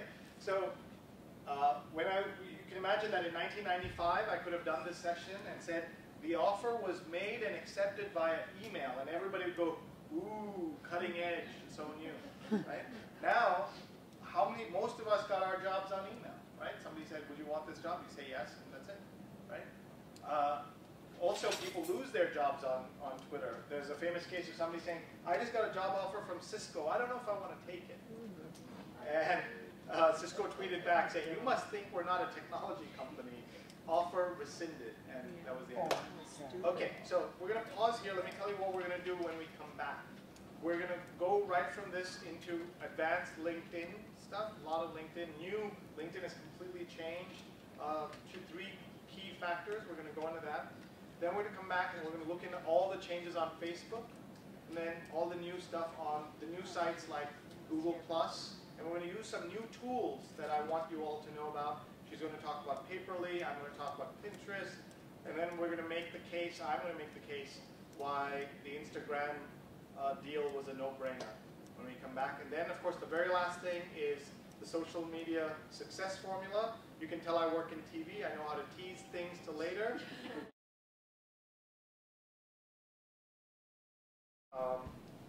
On here. So if I go back down, sorry, if I just go down here. If I go down here, and I can, let's see here, let me see if I can take you to the time I was born in Tokyo, and that's me and my mom. So you can do this to kind of tell your story. Now, you'll say, this is really ridiculous. What is the journalistic value of this? Other people are going to start doing this. And as a journalist, that's going to be helpful. One of the greatest blessings for all journalists are these people called oversharers. And they don't take classes like this. And they don't learn not to say things they shouldn't be doing and looking at things through their boss's eyes. So you must go to a website called oversharers.com. You're all writing that down. People who didn't write anything for the last 3 hours are now writing down oversharers.com. Another one of my favorite sites is whatthefacebook.com. Have you seen that? So scary. You will not go on Facebook once you see that, because people take, let's say I post something on Teresa's wall and it's private, like she would cut and paste it and post it on What the Facebook without my knowing that she had done that. Like that's What the Facebook. And another site is called openfacebooksearch.com. Without joining Facebook, you can type in drunk last night and you'll see thousands of people Facebooking that they were drunk last night. The other day I went in and typed in shaved my legs. Hundreds of women saying they shaved their legs. That raises two questions. Why are these women sharing this? And then why did I type that? It's very strange. But I can tell you that I said to my wife, the reason that, by the way, we are still married after 13 years, anything you find on my computer, it's research. Just know that. Anyway, questions, comments from anybody? Practice on this stuff, right? Facebook will keep changing. We say, you've heard this expression, I'm all for progress, it's change I cannot stand. And Facebook is the perfect epitome of that. Yes? So now you can like go back and you can change your settings. Yep. But if you delete something, is it deleted or is it not deleted? It's deleted from your stuff, but it's, it's in a server somewhere. Right. Yeah. You know this, have you ever tried deleting your account? They don't actually have a delete button. They have a deactivate button. And I had a friend who deactivated his account. And then when he went to a new job, he was forced to get back on Facebook. So he thought he'd get a new account, start afresh. He logged in, everything was still there. Because Facebook was like, where are you going to go? You're going to come back, right? Like, you really want to leave me? Like, really? You're not going anywhere. You know, they're going to cross, either in August or September, 1 billion people. Right? Just think about that. I mean, there are only 2 billion people on the internet, and half of them are going to be on Facebook. Just to give you a sense, Facebook, Instagram does 5 million photos a day. Facebook does 100 million photos a day. So I promised to mention just a quick thing about Instagram, that I wasn't at all surprised that Facebook bought them. I mean, the number was high, right? $1 billion when the highest valuation was 500 million. They bought double. But why did they do that? They bought it in part to keep that from going to Google or to Twitter. So that was one of the reasons they did it. But also, the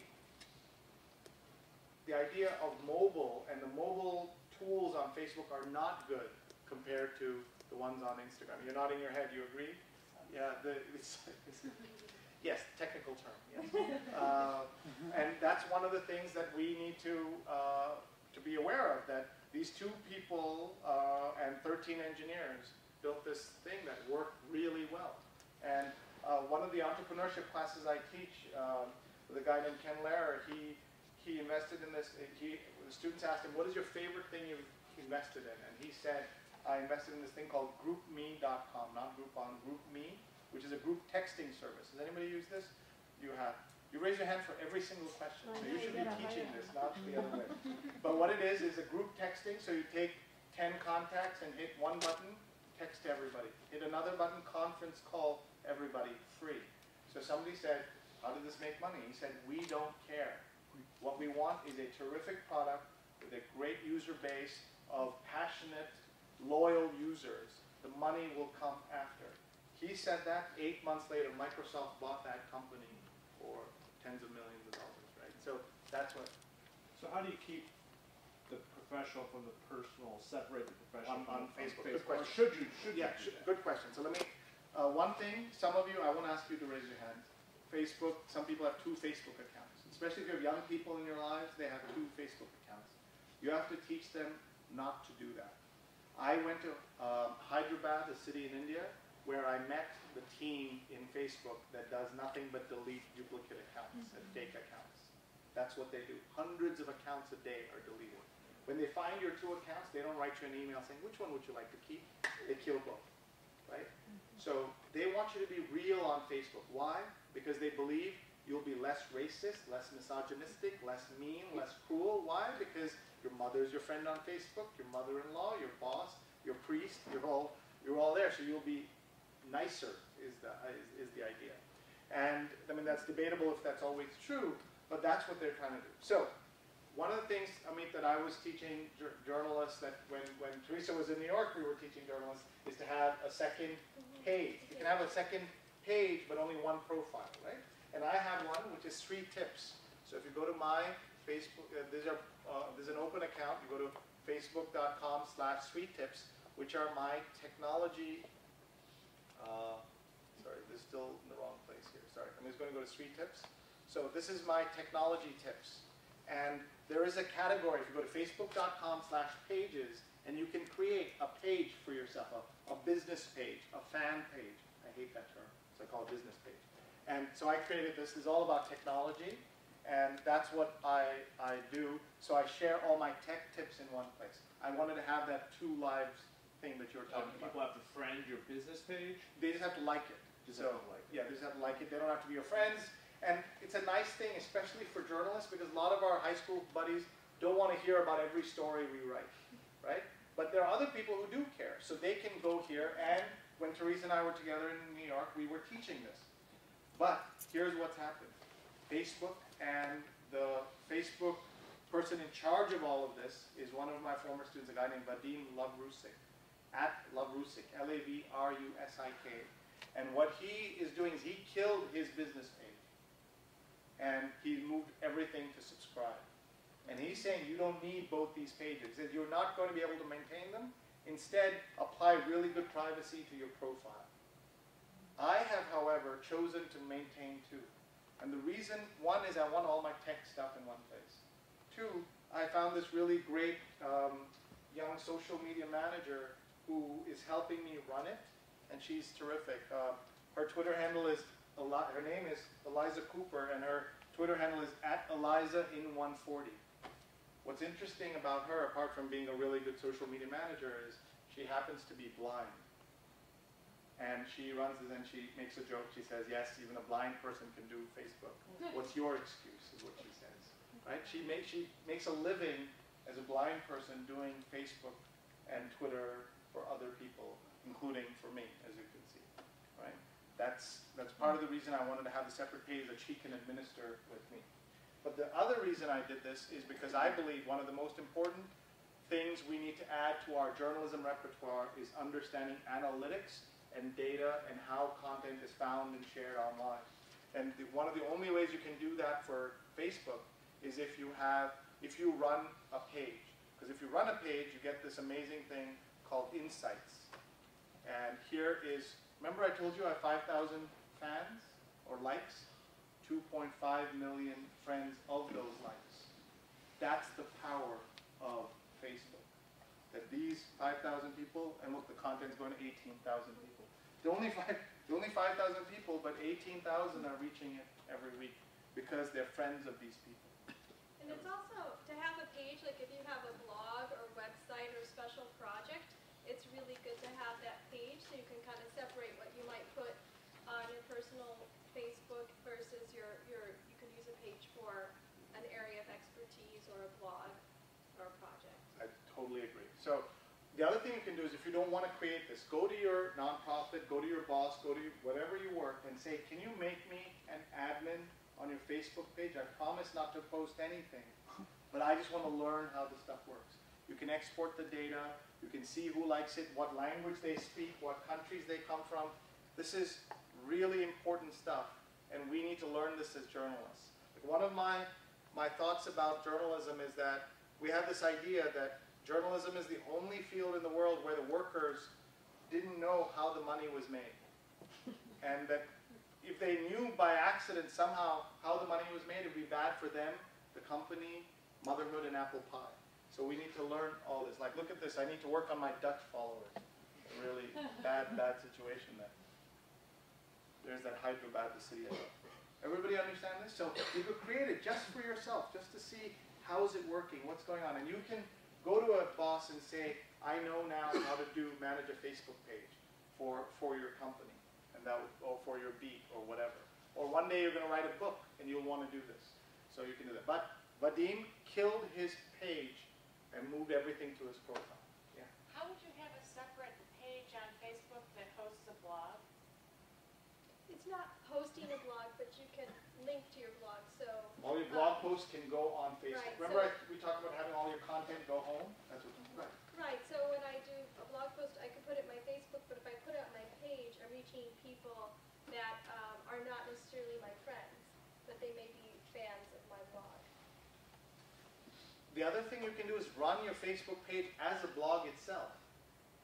Because you can post things just like you would in a blog, and then you don't need a separate blog, but I mean you could have it, but you don't absolutely need one if you're doing it this way. So in fact, the 3 tips on here is sort of like a blog in the first place.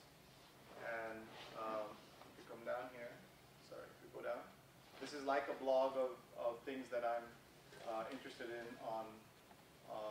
from various places, and I'm posting it. Okay. Questions or comments about this? Yeah. I mean, you could use notes. I've seen that on Facebook, but and that they're exportable out. You could do stuff with them, but they're not that. You don't get any insight from it. No, with the notes you don't, but you do on the pages, and so you could do it. Any questions, comments about this? All right.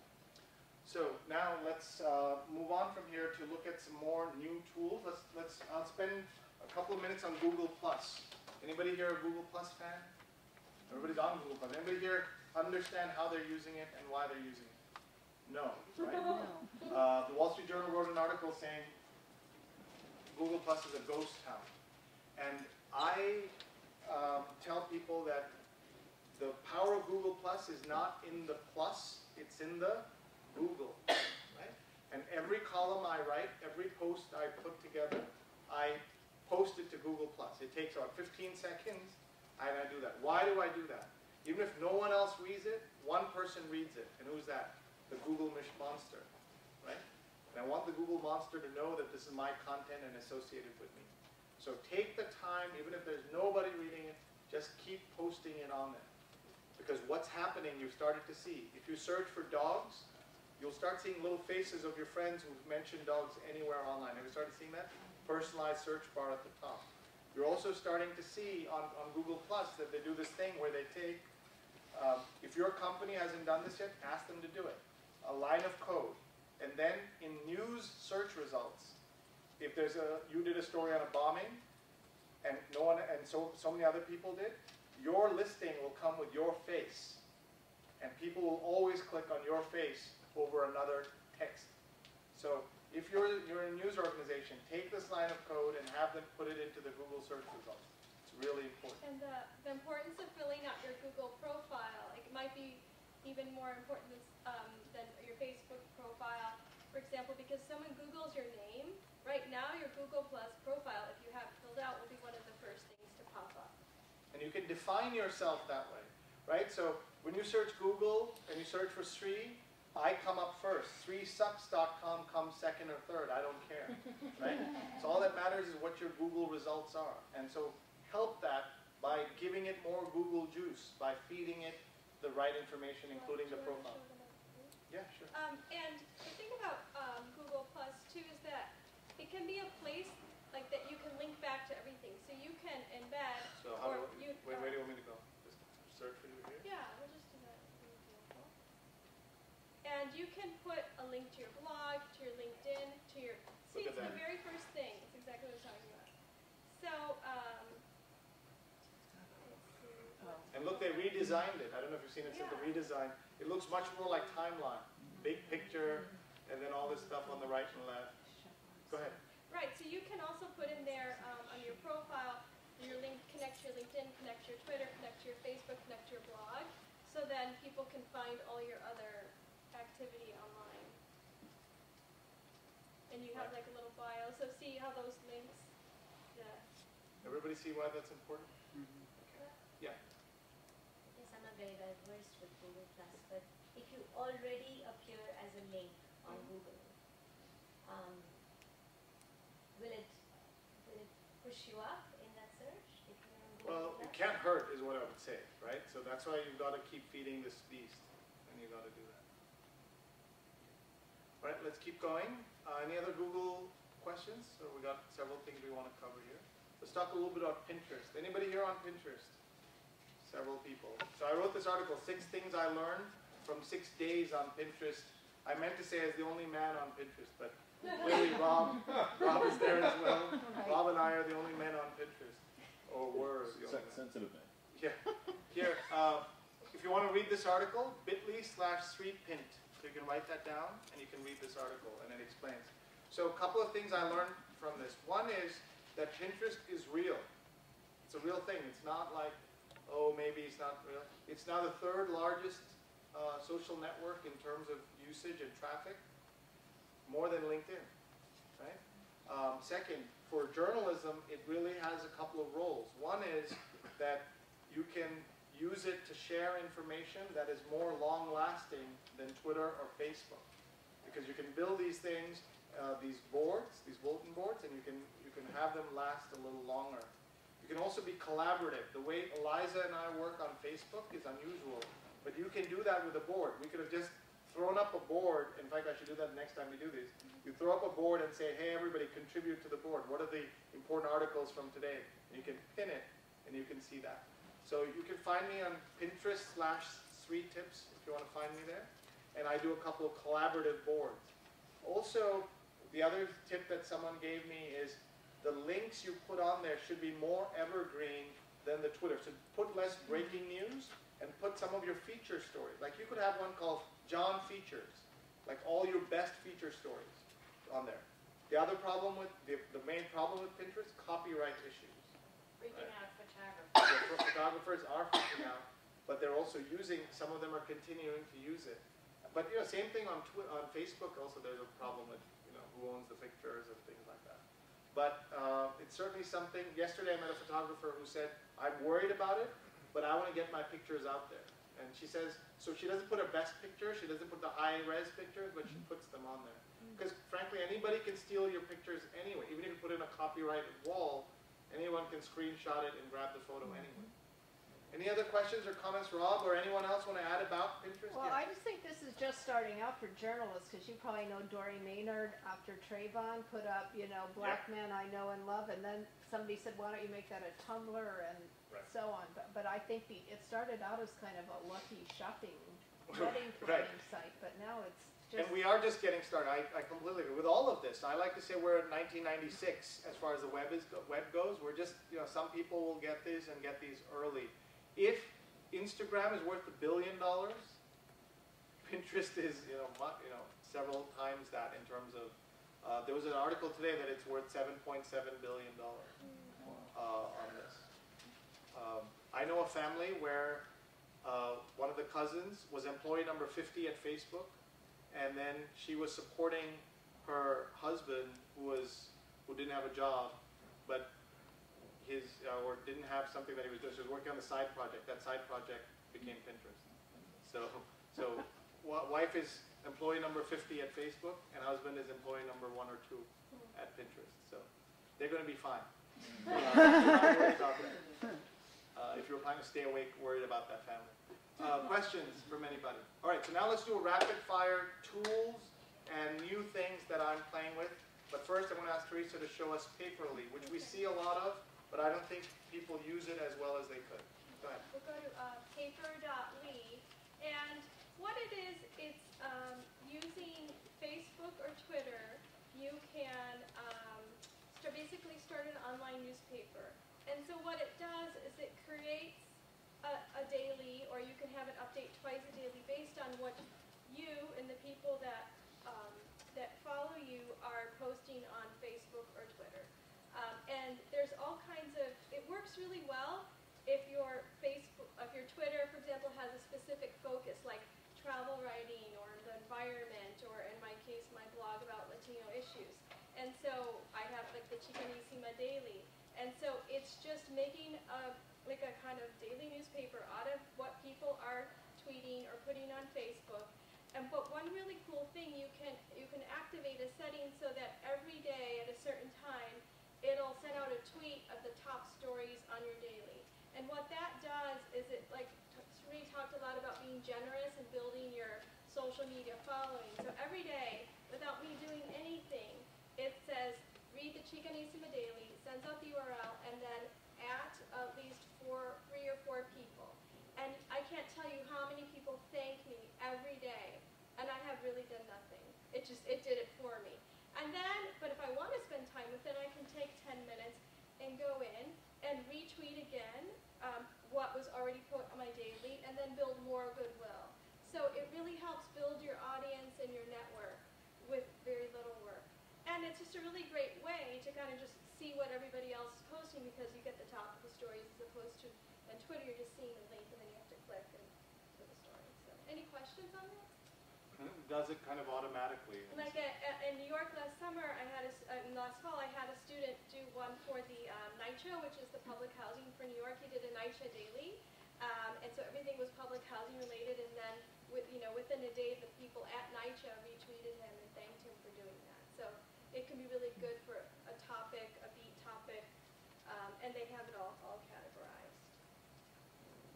And you can just log in with your Twitter account. So I would recommend you take a look at this. Okay, let's keep going. And don't forget, we're going to do in the last 5 minutes, we're going to do how to get more followers and my social media success formula. So the next thing I want to look at is Bitly. Everybody understands what Bitly is. It's a URL shortener. And, so I can go bit.ly/SriSoc, which is my advanced social media guide. By the way, those of you who came in, can you just pass these there? I think it is not done. So the social media guide, if I hit enter, what happens here? bit.ly/SriSoc, what happens? I go to my blog, right? My advanced social media guide. But the magic of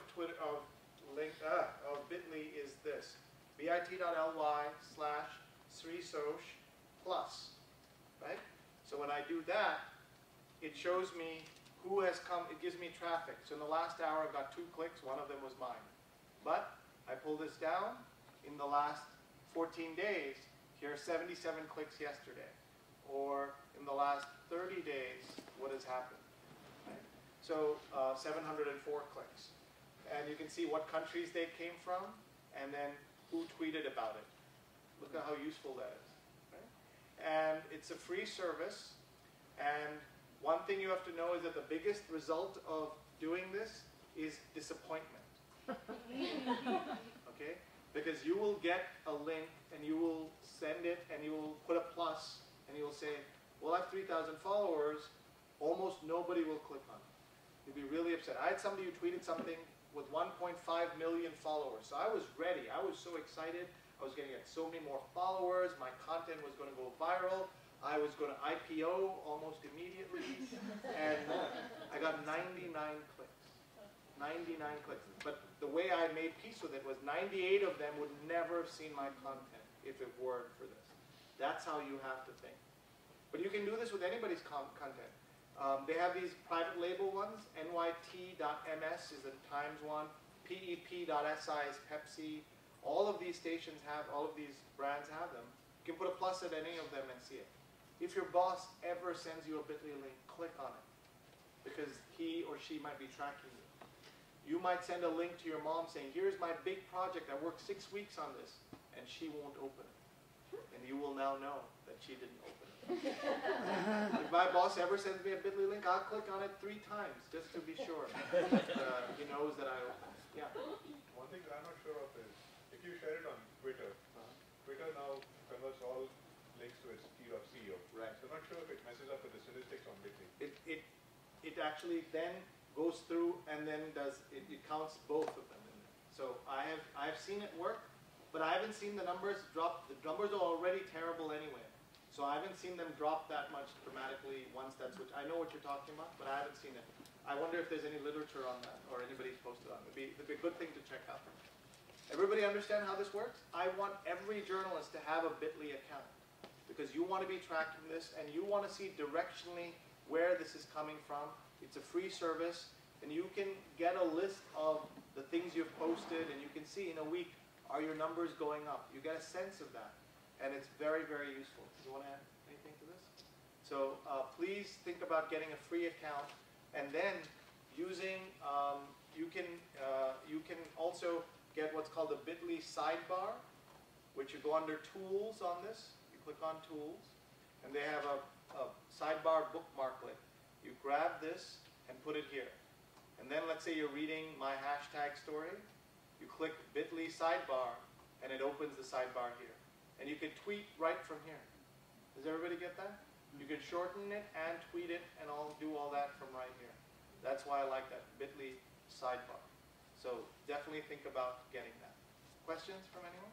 Okay, next thing I want to show you is Twiangulate. Any users of Twiangulate? One or two people. Twiangulate.com has been recently redone, and what it does is it shows you your, so I'm going to do three things. Show you how to find your biggest followers, your smallest but most loyal followers, and then how to increase your followers, and then we're done. I'll stick around a few minutes after, and then we're going to go out for dinner if anybody is really masochistic and wants to join us for a 5th hour of craziness. Okay, so here's how this works. I go in here and I type in street, okay? And I click reach and I hit retrieve. Everybody should do this. Forgive my giant head at the bottom. I said something nice about it, so they stuck it there. But here's what, for the first time in history, I can now see my 100 biggest followers. These are the most important followers I have. How do you think they determine the 100 biggest? How many followers they have, right? So let's look at it. Let's look at the list. Google, Pete Cashmore. So you can see how many followers they have here on the right. Oops, sorry. First of all, look, my 100 biggest followers have 37 million followers themselves. Does everybody see that? That's the power of Twitter. Google, Pete Cashmore, Huffington Post, blah, blah, Shashi Tharoor is an Indian politician. Now here, let me stop right here and show you these 3 people. These are the first 3 real people you've seen, right? The rest are all brags. Every time I tweet, I think of these 3 people. I'm tweeting for these 3 people more than I'm tweeting for 30,000 other people. I'll say to you, and I'll say to anybody, if they say, Sri, you're going to lose 10,000 followers today, I say, fine, I don't want to lose these 100 people. And for the first time, you can find out who those 100 people are, and how do you grow that list. Not on this list, Ellen DeGeneres, Ellen's show follows me, but they follow 10,000 people, so they don't show you these fake followers, the people who follow too many people. So Ellen is the largest follower I have, but she doesn't, obviously it's not her and it's her show. But look at this. I picture Nick and Anne and Shashi every time I tweet. That's what you have to do. You have to find out who your biggest followers are and see them. And then you see who's not following you. And you wonder why. And then you get them to follow you. How do you do that? What's a strategy for getting someone big to follow you? Follow them. Follow them is one. Basic thing. More than that. Yeah, but first step. Tweet at them. Tweet at them. There's a fine line between stalking and tweeting at them. But tweet at them, but not like, hey, how are you doing? Like, often these people will post, I'm looking for X, or I'm working on Y. You reply with something helpful to them. They say, oh, who's this person? And then it won't happen automatically, it won't happen overnight, but you can get almost anyone to follow you. Compliments and questions help. I like that. Compliments and questions. Good way of thinking about it. So please do think about this, and then you say, okay, these are people following me. Who's not following me? And then you look at someone else who is like you, and you see who are their 100 biggest followers. But this is so important to me that these are the people I care about. I look at this list on a regular basis. So this is how to find your biggest followers. Next thing we're going to do is how to find your smallest followers. And you'll say, why in the heck would you want to do that? So we're going to talk about crowdbooster.com. Anybody getting this? Crowdbooster is a free service where you can log in. Most of these tools you log in via Twitter, and that's what's good. Right? But this one uses your email.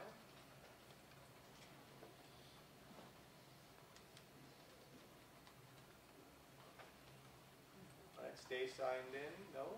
log in. All right, here we go. So this is an amazing service, and I'm shocked it's free.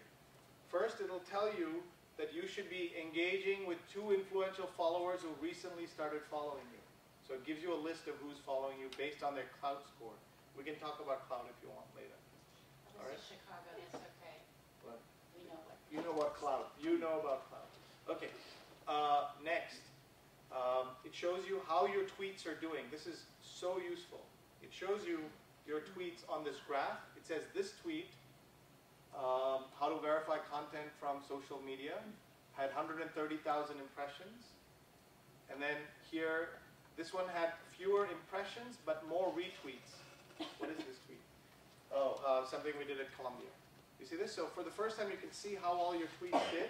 And then each tweet, it shows you who retweeted it and how many retweets you got and all the faces. So you should do this once in a while to just get to know who's tweeting at you, who's saying nice things about you. You should do that. Next, you go back up to the top, and up on the right here, they have your top retweeters. This is so important. It shows you this week who has retweeted you the most. Also month and all time. So there's a guy who retweets me a lot named Ed. And he has about 8,000 followers. So it's not decent, very good of a number. But he has given me, in the course of 2 years of following me, 2.5 to 3 million impressions. Because he just keeps retweeting my stuff. I called him up and said, any talk I'm doing anywhere in the world, any conference, no matter what the charge, free for you, come as my guest. You have to learn to reward, not Nick Kristof, he doesn't need your rewards, the guys who are most loyal to you. For the first time we know now who is most loyal to you. And you can see, there's Ed again, right? So he did 100,000 tweets, right? So that's what you're starting. I want you to think about that as a process of thinking through this. Who are your most influential? This is easy. Influential is easy, right? Big guns, right? But I'm talking about the smaller guns that are really important to you, and you should have them. All right, last couple of things. Remember I told you that I believe Twitter, that there are these 2 ways of doing Twitter, doing retweets, and one of them is wrong, one of them is right, or not ideal. Here's what I mean. When you look here, here, Reb Carlson. Do you see Reb Carlson? So I'm looking at, gee, I don't know Reb Carlson. I didn't follow him.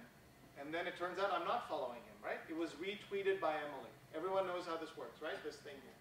I believe, this is just my personal opinion, that these kinds of retweets are not the ideal way to do them.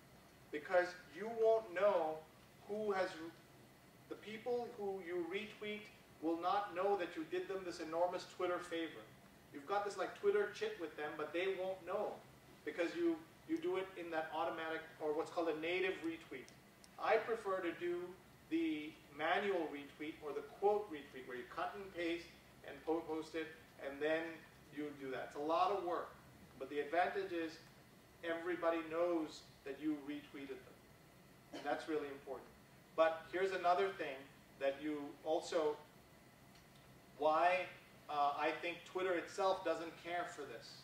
Because you go to any profile, look what they have. That you'd be surprised that they have it.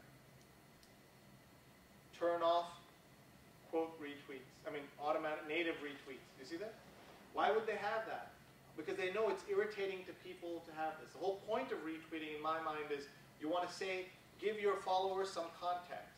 I'll just say something like, I agree, or yes, or +1, or something, just some context.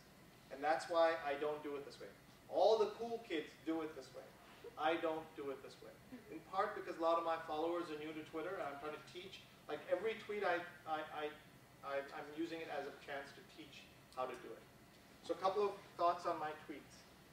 Every tweet I do, I spend between 3 and 7 minutes per tweet. Every day, every time. You'll say that's ridiculous, because I don't have a life, it's true. But why do I do that? It's the only thing I do today that can get me fired today. It's the only thing I do today that can get me divorced today. It's the only thing I do today that will be in the Library of Congress. You all know that, right? Library of Congress is taking every tweet sent out and putting it in its archive. Every tweet, including what I ate for breakfast and my shoes, everything. It took Twitter 3 years to hit their first billion tweets. Now they hit it every 3.5 days. That's how fast Twitter is growing. But I don't want to add to the clutter. So I think 3 to 7 minutes per tweet. It's ridiculous. But that's how much I care about getting it right. Yes. How many tweets do you do with this? I suggest between 3 and 5 is a safe number. I do a little more than that depending on what I'm doing. Today I was traveling, but 3 and 5 is safe, and only 1 out of 5 tweets should be about you. The rest should be about other people, and that brings me to my social media success formula. So let's do that. How do you find it? You go to bit.ly/3soch, bit.ly/3soch. And I know many of you will be running away after this, which is fine, after you get the formula. So I want to first thank Teresa for hosting us and everybody here, all the professors and faculty for having us here. So let's give her a hand. We're shopping at Trader Joe's and all that crazy stuff. Please thank CCC Journalism in your tweets. Follow Teresa at TC Puente, and just keep in touch with Columbia College Chicago. It's great that they're doing this. And what a location you guys have. It's amazing. All right. So when you go to my social media guide, you will find, among other things, this idea I have that you want to take the temporary and make it permanent. Every day, somebody's saying something nice about you on Twitter. Every day. What do you do about it? The bare minimum you should do is hit the favorite button. Right? Does everybody do this? You just save it. It's a way for you to save it and say thank you. The second thing you should do is anybody ever says anything nice, Nick Kristof said something nice, you cut and paste it and put it somewhere. In some album, some online, Flickr or something, you put it somewhere. You make the ephemeral permanent. That's really important. But now, we come to the formula. Okay, that's the formula down there. And we're going to pretend, because it's also the end of the day, we need a little energy. We're going to pretend we're in church on Sunday, led by a Hindu priest. Right? First time in your life. First time you've been to a public social media one-night stand, and first time you've been to a church led by a Hindu priest. Okay, so I'm going to show you the formula. It's a bunch of words. Each word I want you to absorb and take into your system, into your chakras, if you will. But very important that it goes into all synapses of your brain. But we're going to do it really fast, because you're going to come back and look at this whenever you want. bit.ly/3soch. Each word you're going to read out loud, like you're in church. Starts with the word helpful. Okay? Here we go. Ready? And helpful. Useful. I can't hear you. Informative. Sing it, sister. Relevant. Louder. Practical. Actionable. I can't hear you. Timely. Hallelujah. Generous. Credible. Brief. Entertaining. Fun. Occasionally funny. That's the formula. This is what you need to think about. Every tweet you write, is it one of these? Is it 2 of these? Is it 3 of these? If it is, I promise you you'll get followers. If it isn't, you will not have followers. So how do you get more followers? How many of you, let's look around, how many of you have your Twitter address on your email sig file? Email signature file? A few, okay. How many of you have it on your business card? A few. All of you should have these on your business cards and your Twitter thing. How many of you send out, you have a mailing list of the articles you write once in a while to your friends and family? In that, one of the tricks you can do is to say, here are my 3 favorite tweets that I sent out this week. Tweets you missed, you could call it. Right? So there's a fine line between self-promotion and obnoxiousness and all of this stuff. But that's part of the brand building. People want to follow you. You guys are good at what you do in real life already. People want to follow you, but they have no idea you're on these things. They don't know your Twitter handle. Change your Twitter handle. Make it more obvious. If it's like one time I met a guy whose old AOL address was East Coast Stud. Okay, now unless you're in the horse business, not a good name. Or you're an actual gigolo, not a good name for your Twitter handle. Right? Think about getting your Twitter handle that reflects professionally on you. Tell people what your Twitter handle is. Tell them, participate in Twitter. Tweet at people. Share information. Do all these things as much as possible. If if you do one tweet with 7 of these, I will buy you dinner. I don't know what I'll do. If you can do 7 of them. It's really hard, right? So having said all that, I just want to show you the last thing, that for all my bravado and all the things I say, let me show you what I